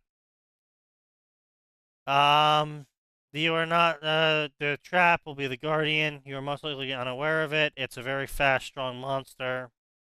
I'm not understanding any of the words he's telling me, but these all must be common knowledge words. Blah, blah, blah, labyrinth, blah, blah, blah. Arya outside. There was Evilus, a stupid name, indicating a gang clearly. Gangs were idiotic names. Magic was clearly the parahuman abilities he was talking about. Blah, blah, blah. Trap, another name. Greek goddess of justice. Okay, so this is like the first time an author's ever had a single fucking brain cell in the worm section.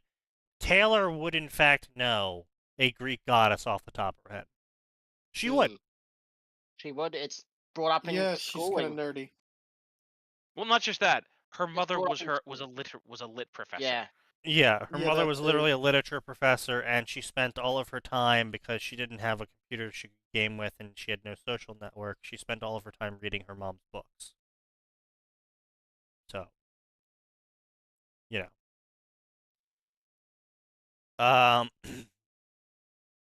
Blah blah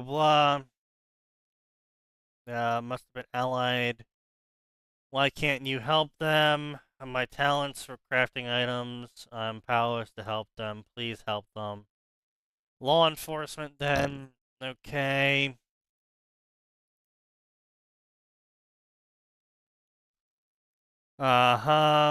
Your help won't go unrewarded. That didn't matter. They want to lead me out of the dungeon. That's all I want. We can discuss reward later. Okay, back to work. I'll save them in the end. So basically, Hmm.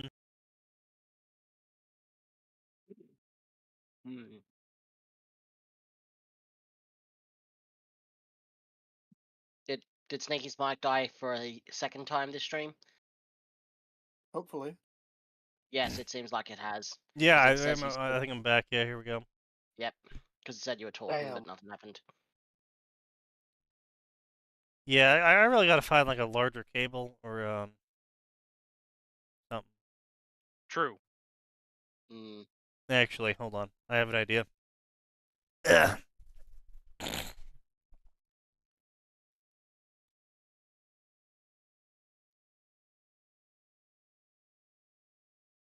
Did that work? Yeah, fine. I mean, we can we hear hit- you.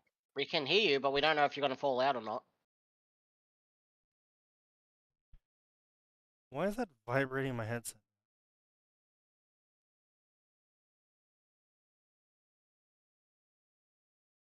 You know what? I'm not gonna keep that plugged in. I feel like if I'm hearing vibration through this cable, probably shouldn't keep that plugged in. Probably not a good plan. You know Different what? plan. I think that might be the smartest thing you ever said. Yeah. It'll be fun. Let's go with plan 2. Plan 2 is find a different fucking cable to use. Maybe plan C, replace the headset. No. Oh, no. Why would I replace the headset? The headset's perfectly fine. I just need to not be retarded about how I use it. But you know. Dragon Age Final Guard, truly More difficult. generational adventure. Check. I hold on. I got a cable here. I got a cable. In here somewhere. What about this one? Is this one good? Alright, how long are you? You are not long enough either. Where's all my fucking long boys? How about you? You're also short. Well, you know what? I think that's half the problem. Is I buy these packs of cables and I use all the long boys. And then all I'm left with is like hundreds of short fucking cables that I can't fathom why anyone would ever use. Because it's just like, yes, I would love an incredibly short cable that I can't use. That's my favorite type of cable. What are you? Yes, because Why are you so long? What do you go to? What is that?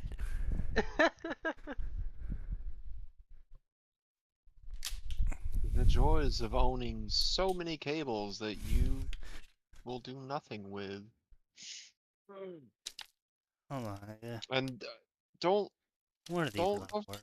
don't get it confused. By the way, the moment you throw that cable out, you're gonna need Oh, it. with me. yeah. The moment I need- throw it out, I'm gonna need it.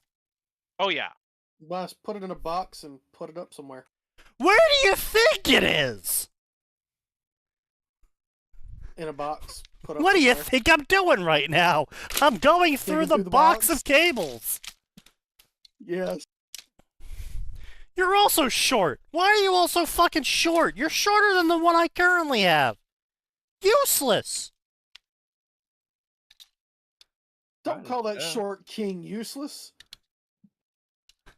I'll do whatever I damn well please. Why are you all can't so have you short? that way. Sorry, I'm allergic to bullshit. Mm. Why are you allergic to yourself? That must suck. It's a pressing trial every day with my life. Huh. Mm. You can work.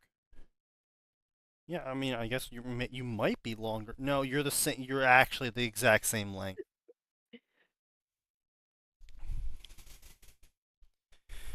So I did find a longer cable. It's just not the long boy I was looking for. Not long enough. Didn't go far enough. Didn't have enough reach to it. Yeah, I know how that feels. It wasn't a sex joke, son. It's the fact I'm 5'4". Get your head out of the gutter. I thought you were talking about having a tiny dick. Exactly yeah, we why I all called you know off. what you were thinking. Stop thinking about cock so much and actually write your stories. Damn, he's got you there, son. Hang on, I'm formulating a comeback. Yeah, I'm Turn on sure the you dial are. up noises. You gotta formulate it with the Yeah. thumb on your back? Yeah, hey, keep it PG here, Hey, is this an unused long boy? It's a miracle. No. Yeah. It was also being used by a spider. Well, it's not anymore because I just blew that spider across the fucking room. So, Yeah. if it landed, good Virus for it. violated the NAP. No! It is a long boy, but it's the exact same length as my current long boy. This is an outrage.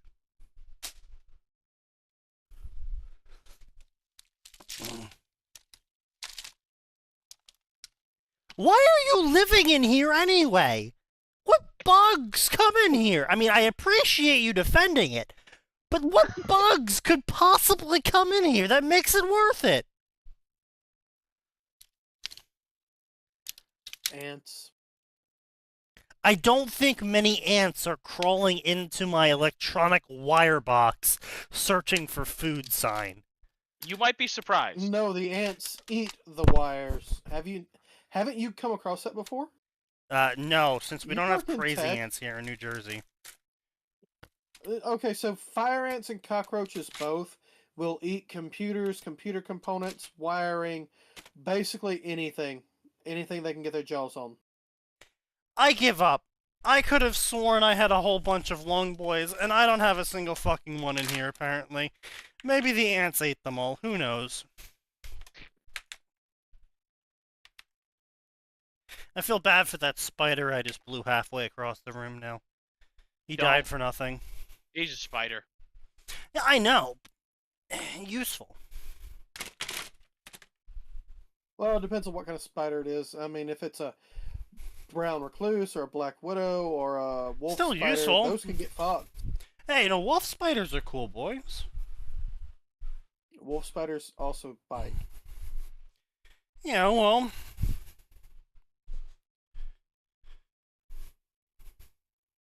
They're not brown recluses.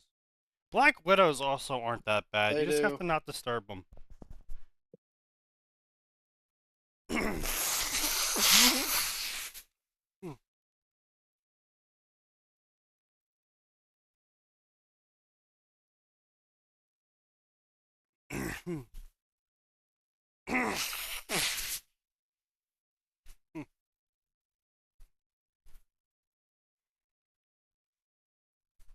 Alright, well, I have to figure something else out here. What if I plug it in here? Surely this will not backfire. Rating, so that works. And it backfired. That sound you hear is your battery getting ready to blow up. Well, that's why I said it's not vibrating. Go away, I want to know if it's charging or not. Oh.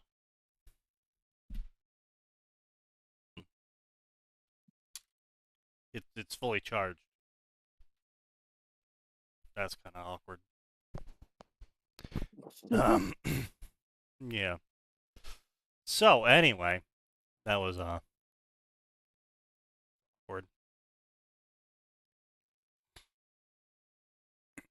End the stream, it's Ina time. Huh, how about that? No. No. Anyway, so back to this whole part where Worm is trying to be forced into Don Machi by Taylor magically showing up in the depths of the dungeon, being converted into a monster, and then being let loose in pre-Don Machi timeline before the elf's familia got slaughtered. Half of them got slaughtered. I mean, like, all of them. Okay, so all of them died. So Taylor didn't show up in time to stop plot from occurring. But she did show up in time to, okay, she's having a whole heartfelt moment here. Okay, so a couple of them get saved, and Taylor shows up. Can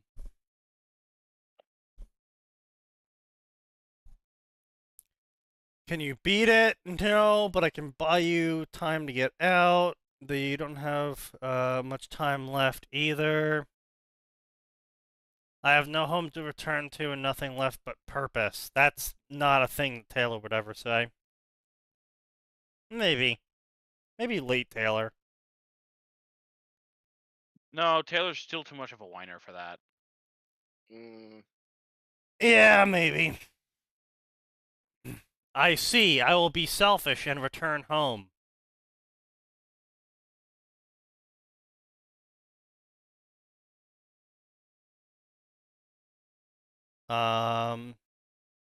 Okay.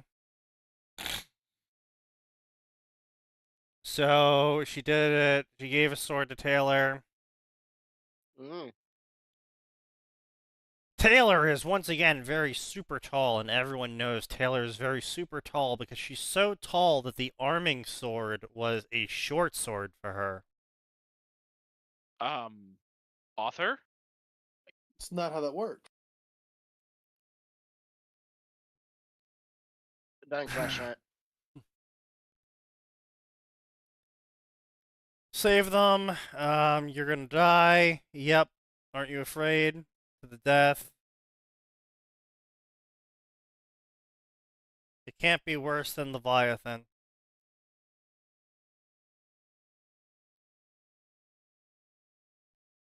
Does she actually say that to them? Yep. She actually says that out loud to them.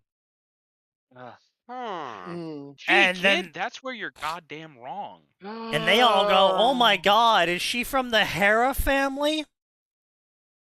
Yeah, that's what I kind of expected. Time for the misunderstanding field to start, ladies and gentlemen, where everyone thinks Taylor's from a place that she isn't and just assumes Taylor's really strong, and Taylor happens to be really strong and continues to use the wrong words, confirming all of their biases that the authors made them have. Yes. This is usual. Yep. Average Worm story. Ho-hee-ha. Look at the misunderstanding field. Also escalation.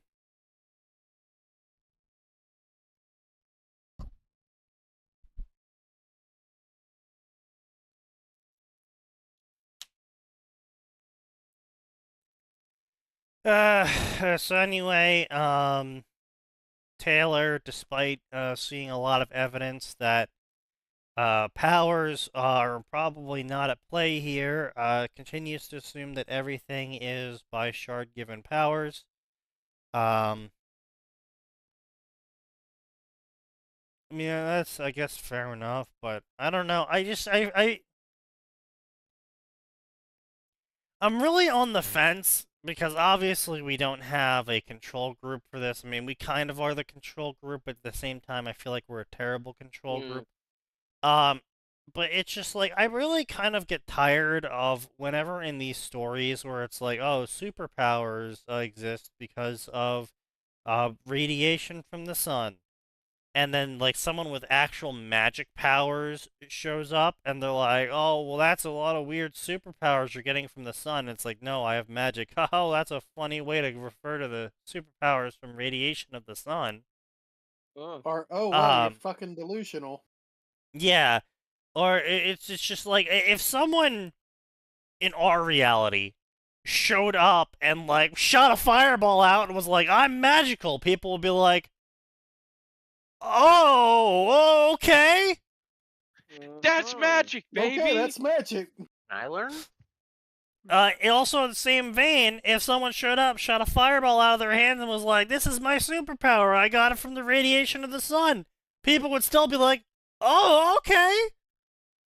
And just to wrap it all up, if they showed up and said and shot a fireball from their hand and said, "This is the power of science," we'd go, "Yes, sir, it is." Damn, that's cool. Where can I get some of that? There. You gotta teach but- me how to do that, bro. Yeah, it's just you know, I feel like like our reality is, I don't know, a good but terrible basis, because our reality is very plain, unfortunately. It's very, very low to no magic at all. Yes. Subject pending, of course.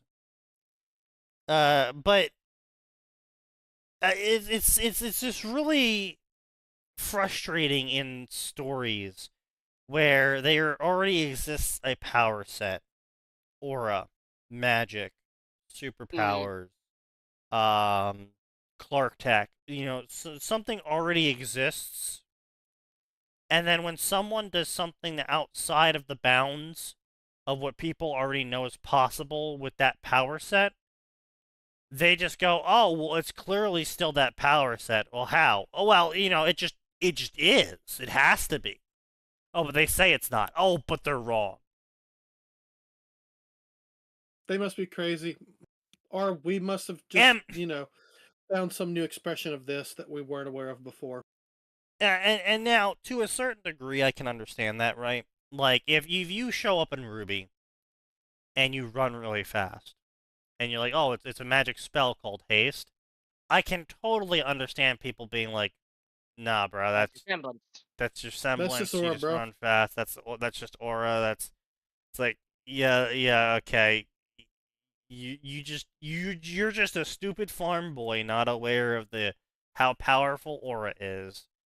Yeah. But you've got the motherfucking speed force, and you show up in Ruby. Well, it's not That's even a that. different animal. If you show up in Ruby and you cast, say, haste plus enlarge plus featherfall plus I don't know what else Leap. can we throw in there. Yeah, leap, and then you fucking leap over a mountain and land without taking damage. And then you shoot a fireball out of your hands, call lightning down, and then shoot shoot an eldritch blast off as well, and then say, Well, at "Yeah, that I have point, magic." You really do just go, "That's magic," because the magic does exist in the Ruby world. It's just hasn't been seen in ages. Well, yes, but no. No one would believe you having magic, because the only people that would believe you having magic are people who are aware of Ozpin and Salem. And as far as everyone who's aware of Ozpin and Salem are aware, the only people who have magic still is Salem and the Four Maidens. And if you are not a girl... Listen, Elminster would cause them to ask a lot of fucking questions. True. But... Unless Mistra told him to show up as Elminstra, just to fuck with them. Not to be confused with Elminstrel, which is when Elminster took up being a bard for a while. Yes. No. He did? He did. Listen, Wasn't the- Elminster has been alive for literally almost 10,000 years at this point. I also do really appreciate that no one's ever tried to explain where the fuck bards get their magic from. It's just, yeah, I just started playing this guitar and then the goblin died. Yeah. And they go, "What do you mean? The goblin died." It The just goblin did. died. I told it its mother was fat and its head exploded. Yeah. It just To be fair, died. his mother's head was very fat. Yeah. Your mom is so ugly that your dad had to get a husband. Damn. I called his sister a cheap bar wench and he had a heart attack. But yeah, so man, roasts must be like the new gladiator. Ugh. But no, seriously though, it's like yeah, it's just like some people just not everyone. Not everyone can become a bard. Just some people. And they probably found it out by accident. Oh, most bards find out they have bardic magic by accident, canonically. Yeah. They shit talked someone too hard. Well, that's the meme, but it's more along the lines of they were playing a song and everyone got unusually like happy, or someone got Bad, healed, or some hater of theirs like tripped over both legs 9 times upstairs.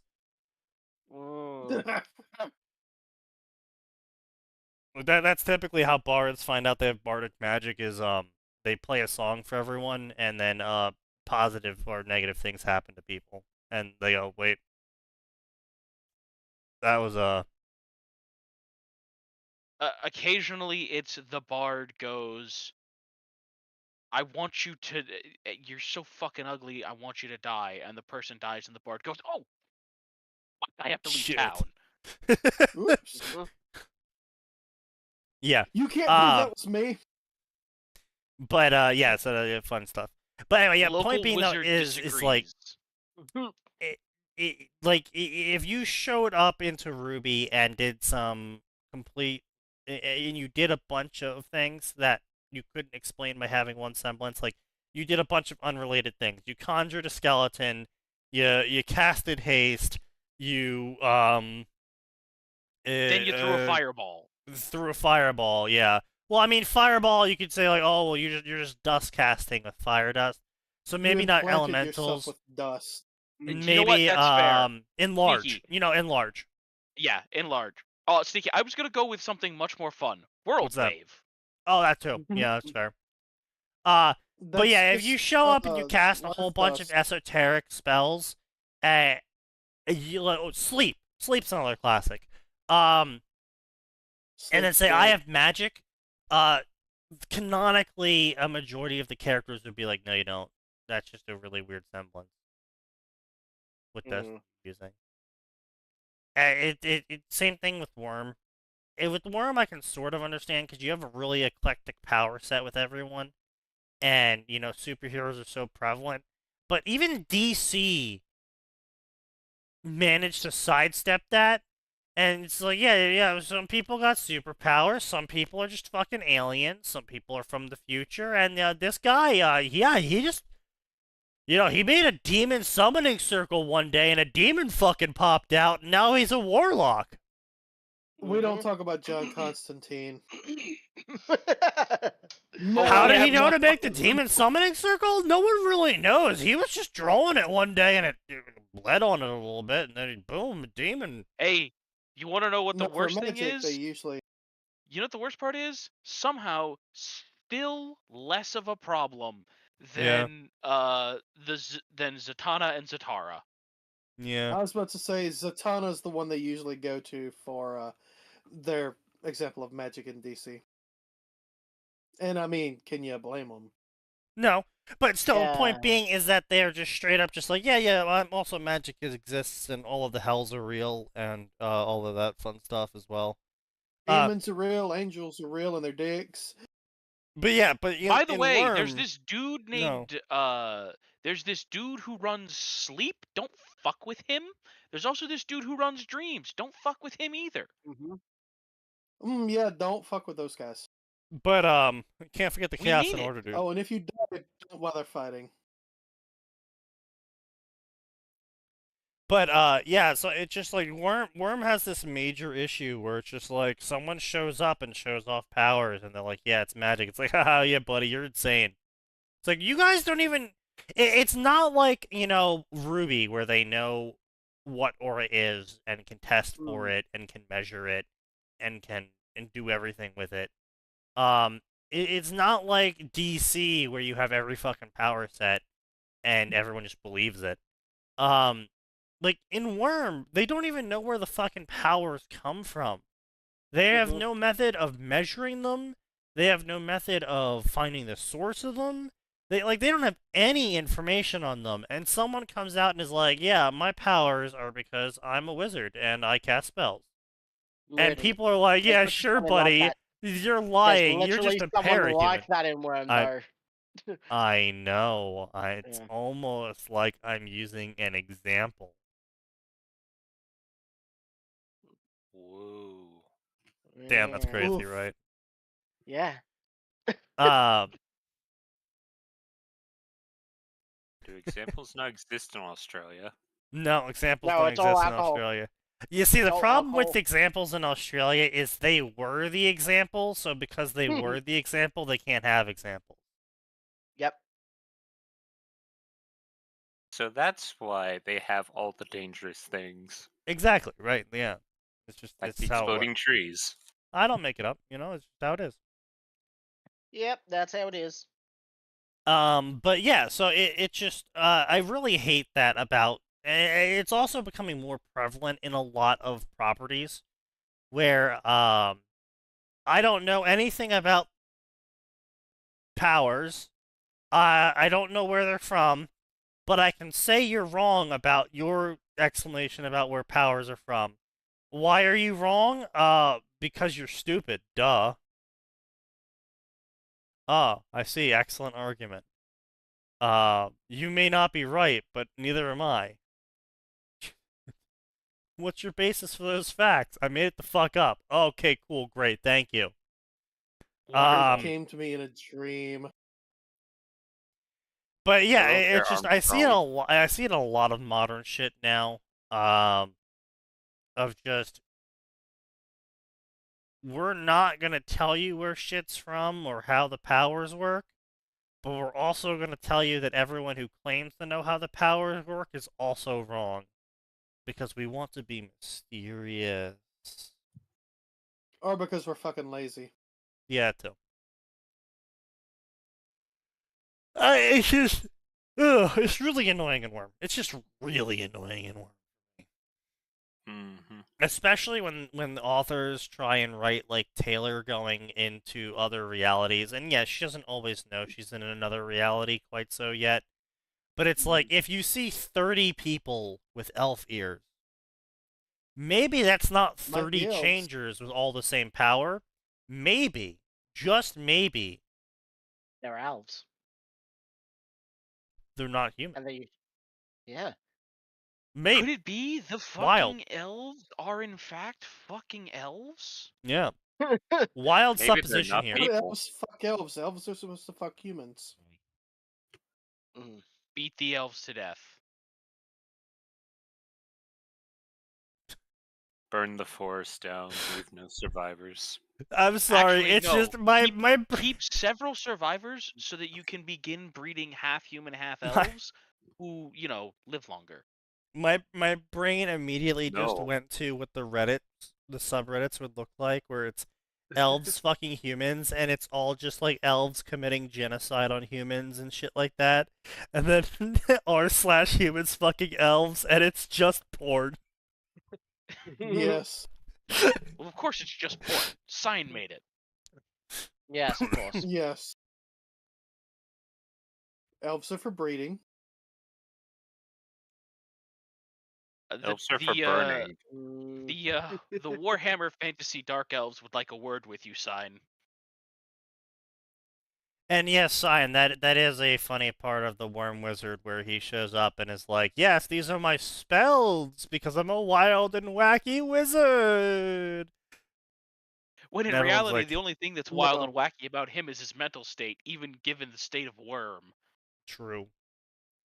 But yeah, everyone's like, oh, he's clearly just a wild and wacky parahuman. He's like, I am a wizard, right, everyone? Wizard.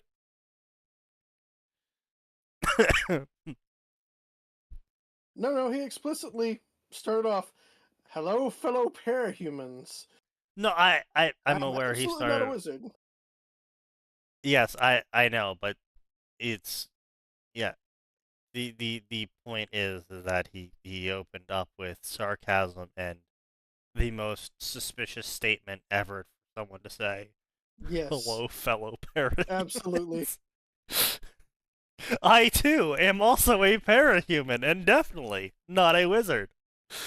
These are my spells. I mean, parahuman powers. Ah, yes, and now I'm off to the Pointy Hat Club meeting. It's definitely not a wizard's meeting, I promise. You know what, Sign? What? If he has access to illusion, he should 110% at some point when someone comes into his house, where he lets them in, obviously, but he lets them think that they're coming into his house without him knowing.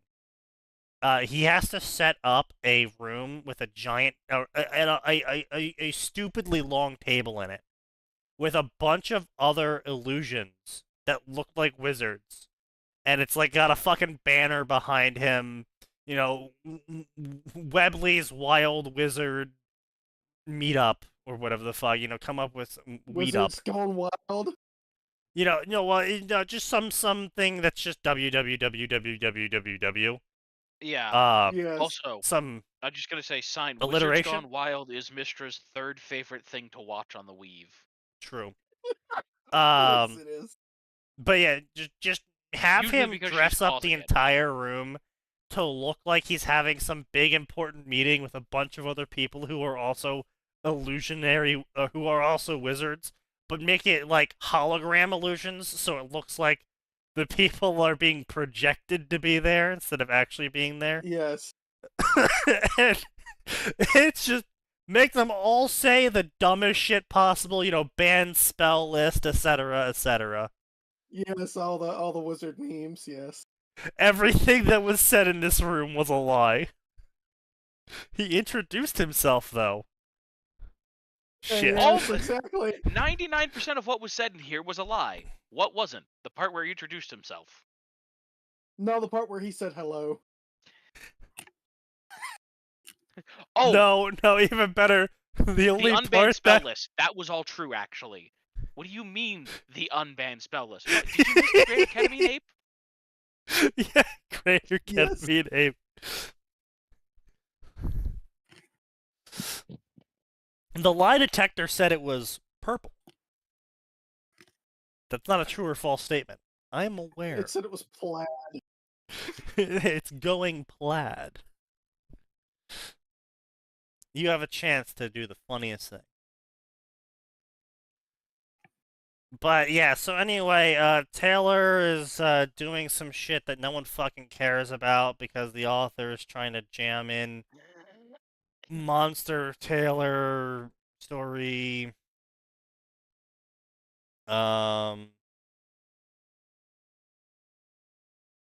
Okay, yeah, she's just gonna arbitrarily adopt the language. Then your elf can blast it apart. Yeah, she's just gonna arbitrarily adopt the language, even though she before this just thought they were a biotinker creation. Yeah. Yeah. All right. Yeah. Sure. Yep. Now, here's the thing. I can understand on first exposure to elves being like, ah, fuck, the Tinkers are doing weird shit again, right? I can get that. But when they start doing magic, and they start doing things that you don't think even a biotinker can do, that's when you go, I may need to reevaluate this. Yeah, a little bit.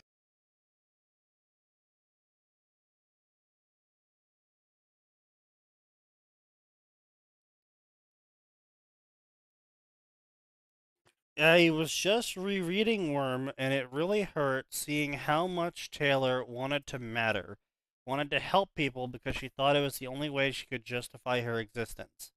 I had really almost forgotten that aspect of her character.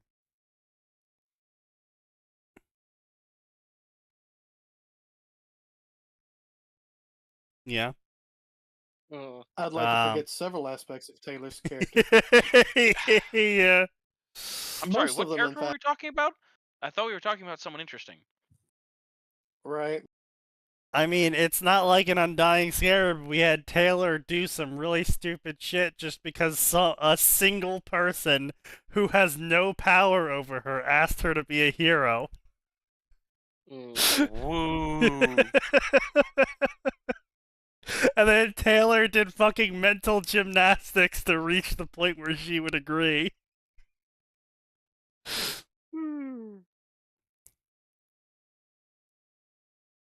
Lie detector, I taste colors, I see music, I smell magic. Arms master, you have none of these functions.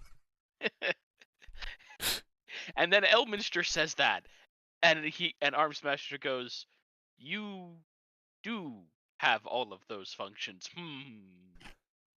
Good turn. Even when she's nothing but an abomination, Taylor Hebert, at her core, still wants to do good things. No, she doesn't. No, she does! No, she does! That's part of the problem. Yeah, I know. She's really bad at it. Hopefully with less self-justification this time. Nope, that's also part of Taylor. No. No, you see, I have to genocide the Troll Nation. They're bad people. I need to keep being a bad guy, and my army needs to be bigger. That's why the genocide needs to happen. You know, I can. Yeah, If fuck the Taylor, trolls. if you actually had Taylor end up in Danmachi, I can easily see one of two things happening. One, she goes and genocides all the evils, and everyone's actually okay with it. Or two, she goes and starts genociding the warmongering gods outside the dungeon, and most people are like, well, at least she's not an Aurario anymore.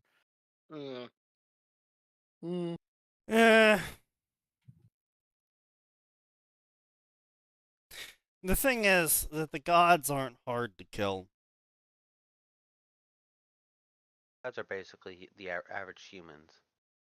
Yeah, keeping them dead and not in heaven is the problem. Yeah. Like, there was an entire point when, just before this incident in the fic occurred, where several gods were basically booted to heaven because they were killed. Yeah.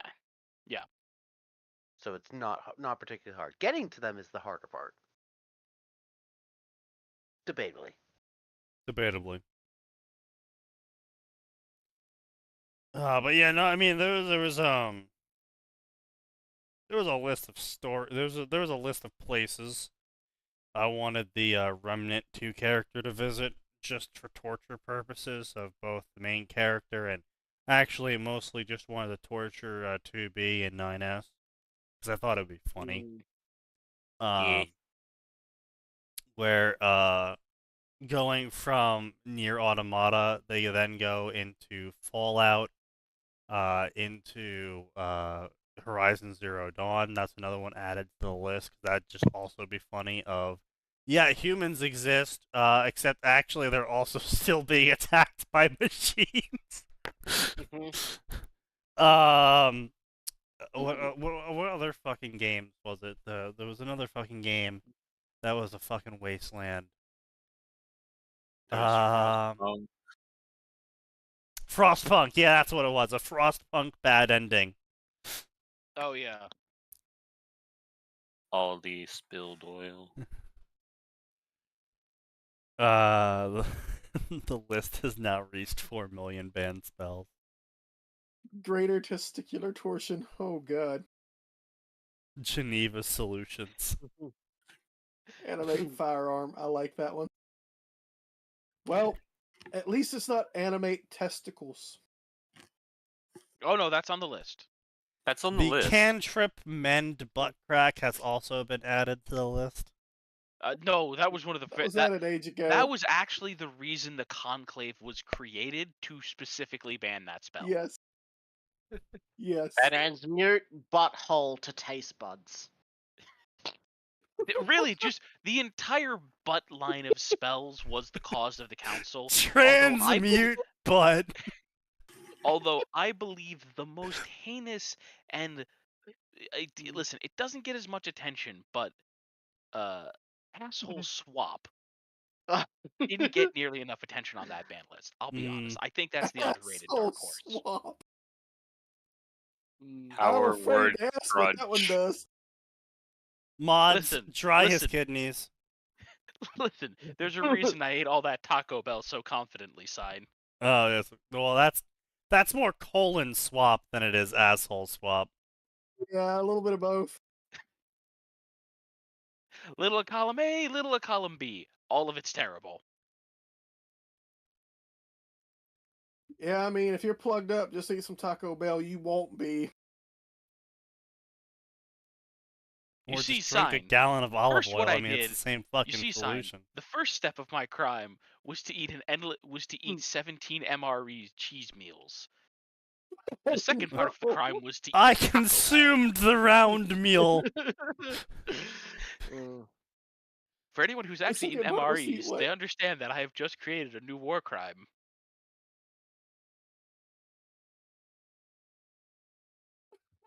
Greater invert testicle.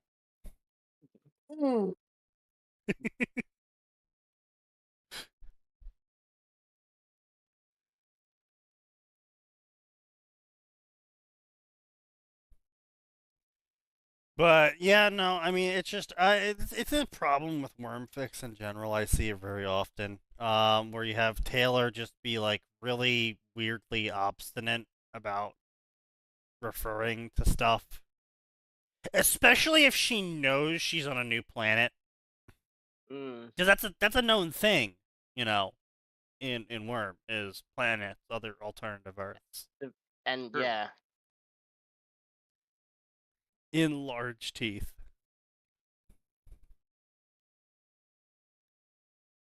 Transfer teeth. Oof.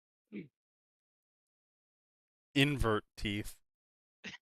See, here's the thing I like about transfer teeth. It's just non-specific enough that you're like, wait, what does this spell do? What do they There's like do? 4 options. Transfer teeth. All 4 have been banned. Transfer teeth gets banned. All of a sudden, there's a huge outbreak of transfer bones that are affecting the mouth. Oh no, transfer bone was banned a long time ago. Liquefy bone.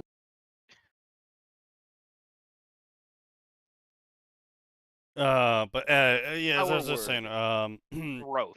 Worm has a really massive issue. I'm talking about more about the community. Has a really massive issue with writing Taylor. Obviously, a large majority of them have not read Worm. So when they try and write Taylor, especially Golden Morning Taylor, they don't no fucking idea what they're doing. And it hurts. Also, speaking of Worm, how is the response to Worm Wizard in the form and your subscribe star sign? I'm sorry, what? I didn't catch that. My shit cut out. Yeah, I noticed you're too busy with thinking about men's dicks again. Eat shit. I'm not the one thinking about dicks. You're the one who posted that. I don't know what you want from me, side. You're the one that loaded the gun and pointed at yourself.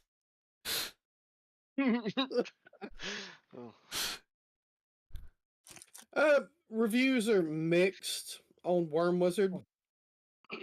Yeah. Is that just your subscribe star still, or has it finally been posted to QQ?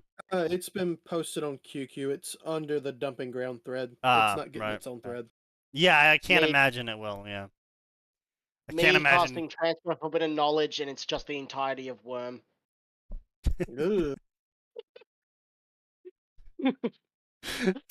Transfer knowledge Worm is now added to the banned spell list.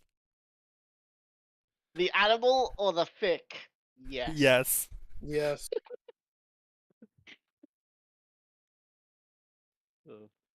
Oh, God. All right. Well, it is almost 11 o'clock, so we Oh, can wrap it Jesus. up here, gentlemen. We'll see you on Tuesday-ish. Will we? Yeah, no, we will actually. Actually, Last stream of how the year, about wouldn't it? that? Yeah. Yeah. It'll be How about that this time around? Tuesday actually is simultaneously a normal stream and And the 31st. also the one time a year we go for 12 hours. Yeah. And I'll actually be in 2025. Yeah. Yeah. Damn. Sorcery. Spoiler, it's gonna be as shit as 2024. You're not there yet. I can see the future. We'll need to make No, new you bingo can't. cards. Yeah, we'll need to You know what? Actually, that is what we're going to do. I have decided in this very moment, that's what we're going to do this year. We're going to seriously actually create a fan fiction bingo sheet. And we are going to genuinely go through the front pages of Harry Potter, of Ruby, of Bleach, Naruto. of Naruto. We're The going to old do them classic. all. And we are not going to get distracted. We are going to play fanfiction bingo. And we are going to see that if before the New Year's comes around, how many bingo directions we can fill out. Like, please don't tell me we're going to space. Pokemon, because then we've got to add Fart Guy to the list, and I don't want to add Fart Guy to the list. We're going to God. Pokemon. Oh god. Is Far Cry the free That's space Fart then? Guy list. Since he's everywhere? No, No, the he's free going space to be a is free I'm space. drinking. Yeah. Yeah. Now, okay. Now, Is Sneaky, that are we gonna just have drinking now, in Sneaky, general? Are we gonna have how many bingo sheets? Like, are we gonna have a bingo sheet for each section and then a general bingo sheet? Yeah, you know what? We can do that. Yeah. We're gonna get a 5x5 bingo sheet for Pokemon, Ruby, Bleach, Harry Potter, whatever ones you want to participate in, and then one for a general Pokemon one. sheet. I mean, obviously, there's a disturbing number of them are going to involve sex. Obviously. I mean, if you want them to, I mean, you can. You can make your bingo sheet all about fucking Pokemon if you really want, or you can add something less fucking degenerate to your bingo sheet. But yeah, that's up to you. Oh no, That's I where your mean mind it's goes. going to Let's be do on that. all of that. I mean, at least some of them is all going to include that. Oh, Alright, well, I got one. obviously. I got one for the general one. Sign gives a shit opinion on a day ending in Y. Oh, jeez. Well, come on. I mean, you're really competing for the free space there. No, Sneaky drinks a lot more. That's true. Now, the you know what? Since we'll be putting actual work into this, I'll add the special bonus square. Atin drinks. Oh. We'll see if we can't get Atin to start drinking. Do you even have alcohol in your house? I will buy some explicitly for the purpose of.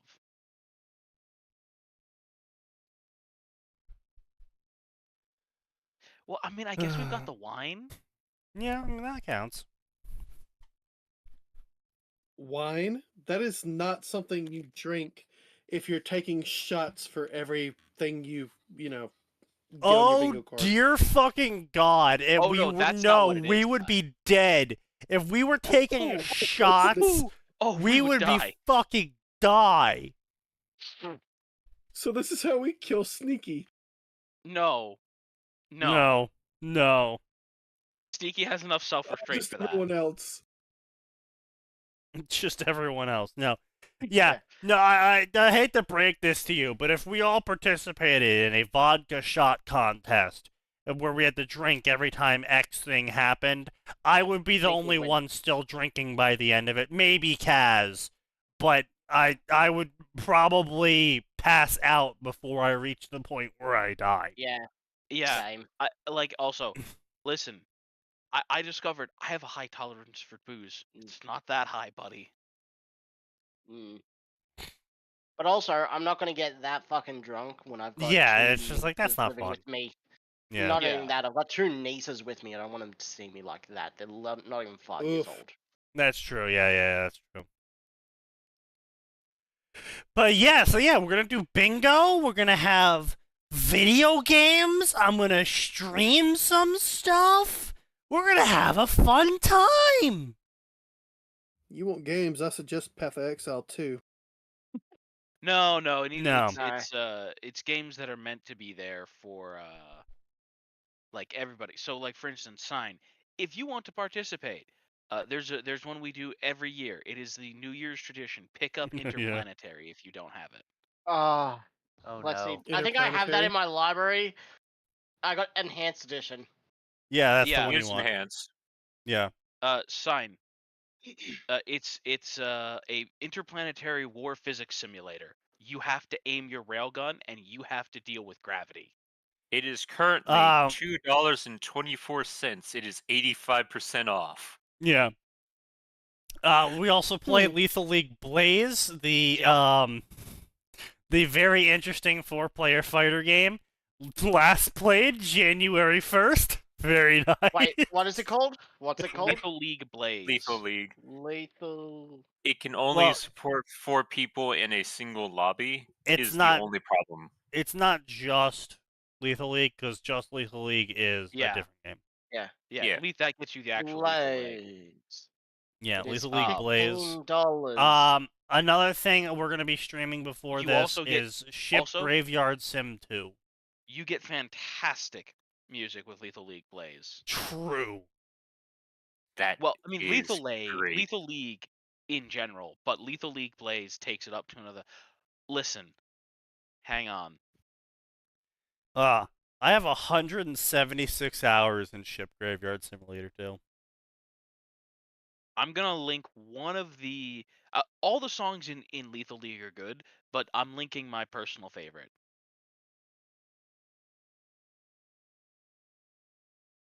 Of course, it's him. Well, of course it's him, but it's the Ain't nothing song. like a funky beat. It's literally him. It's Him. him. Yeah, no, that is obviously the top song. Yeah.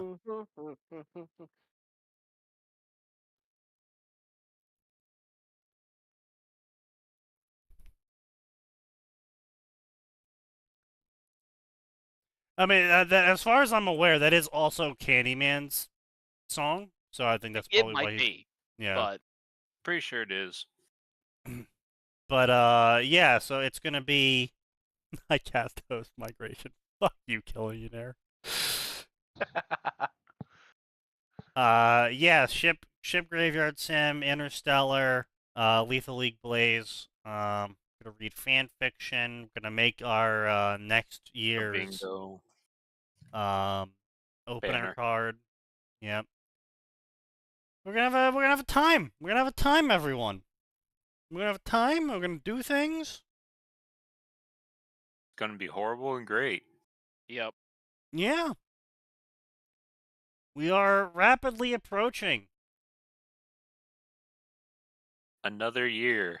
another year. And another horrible placard to put. I feel like it just yesterday was February.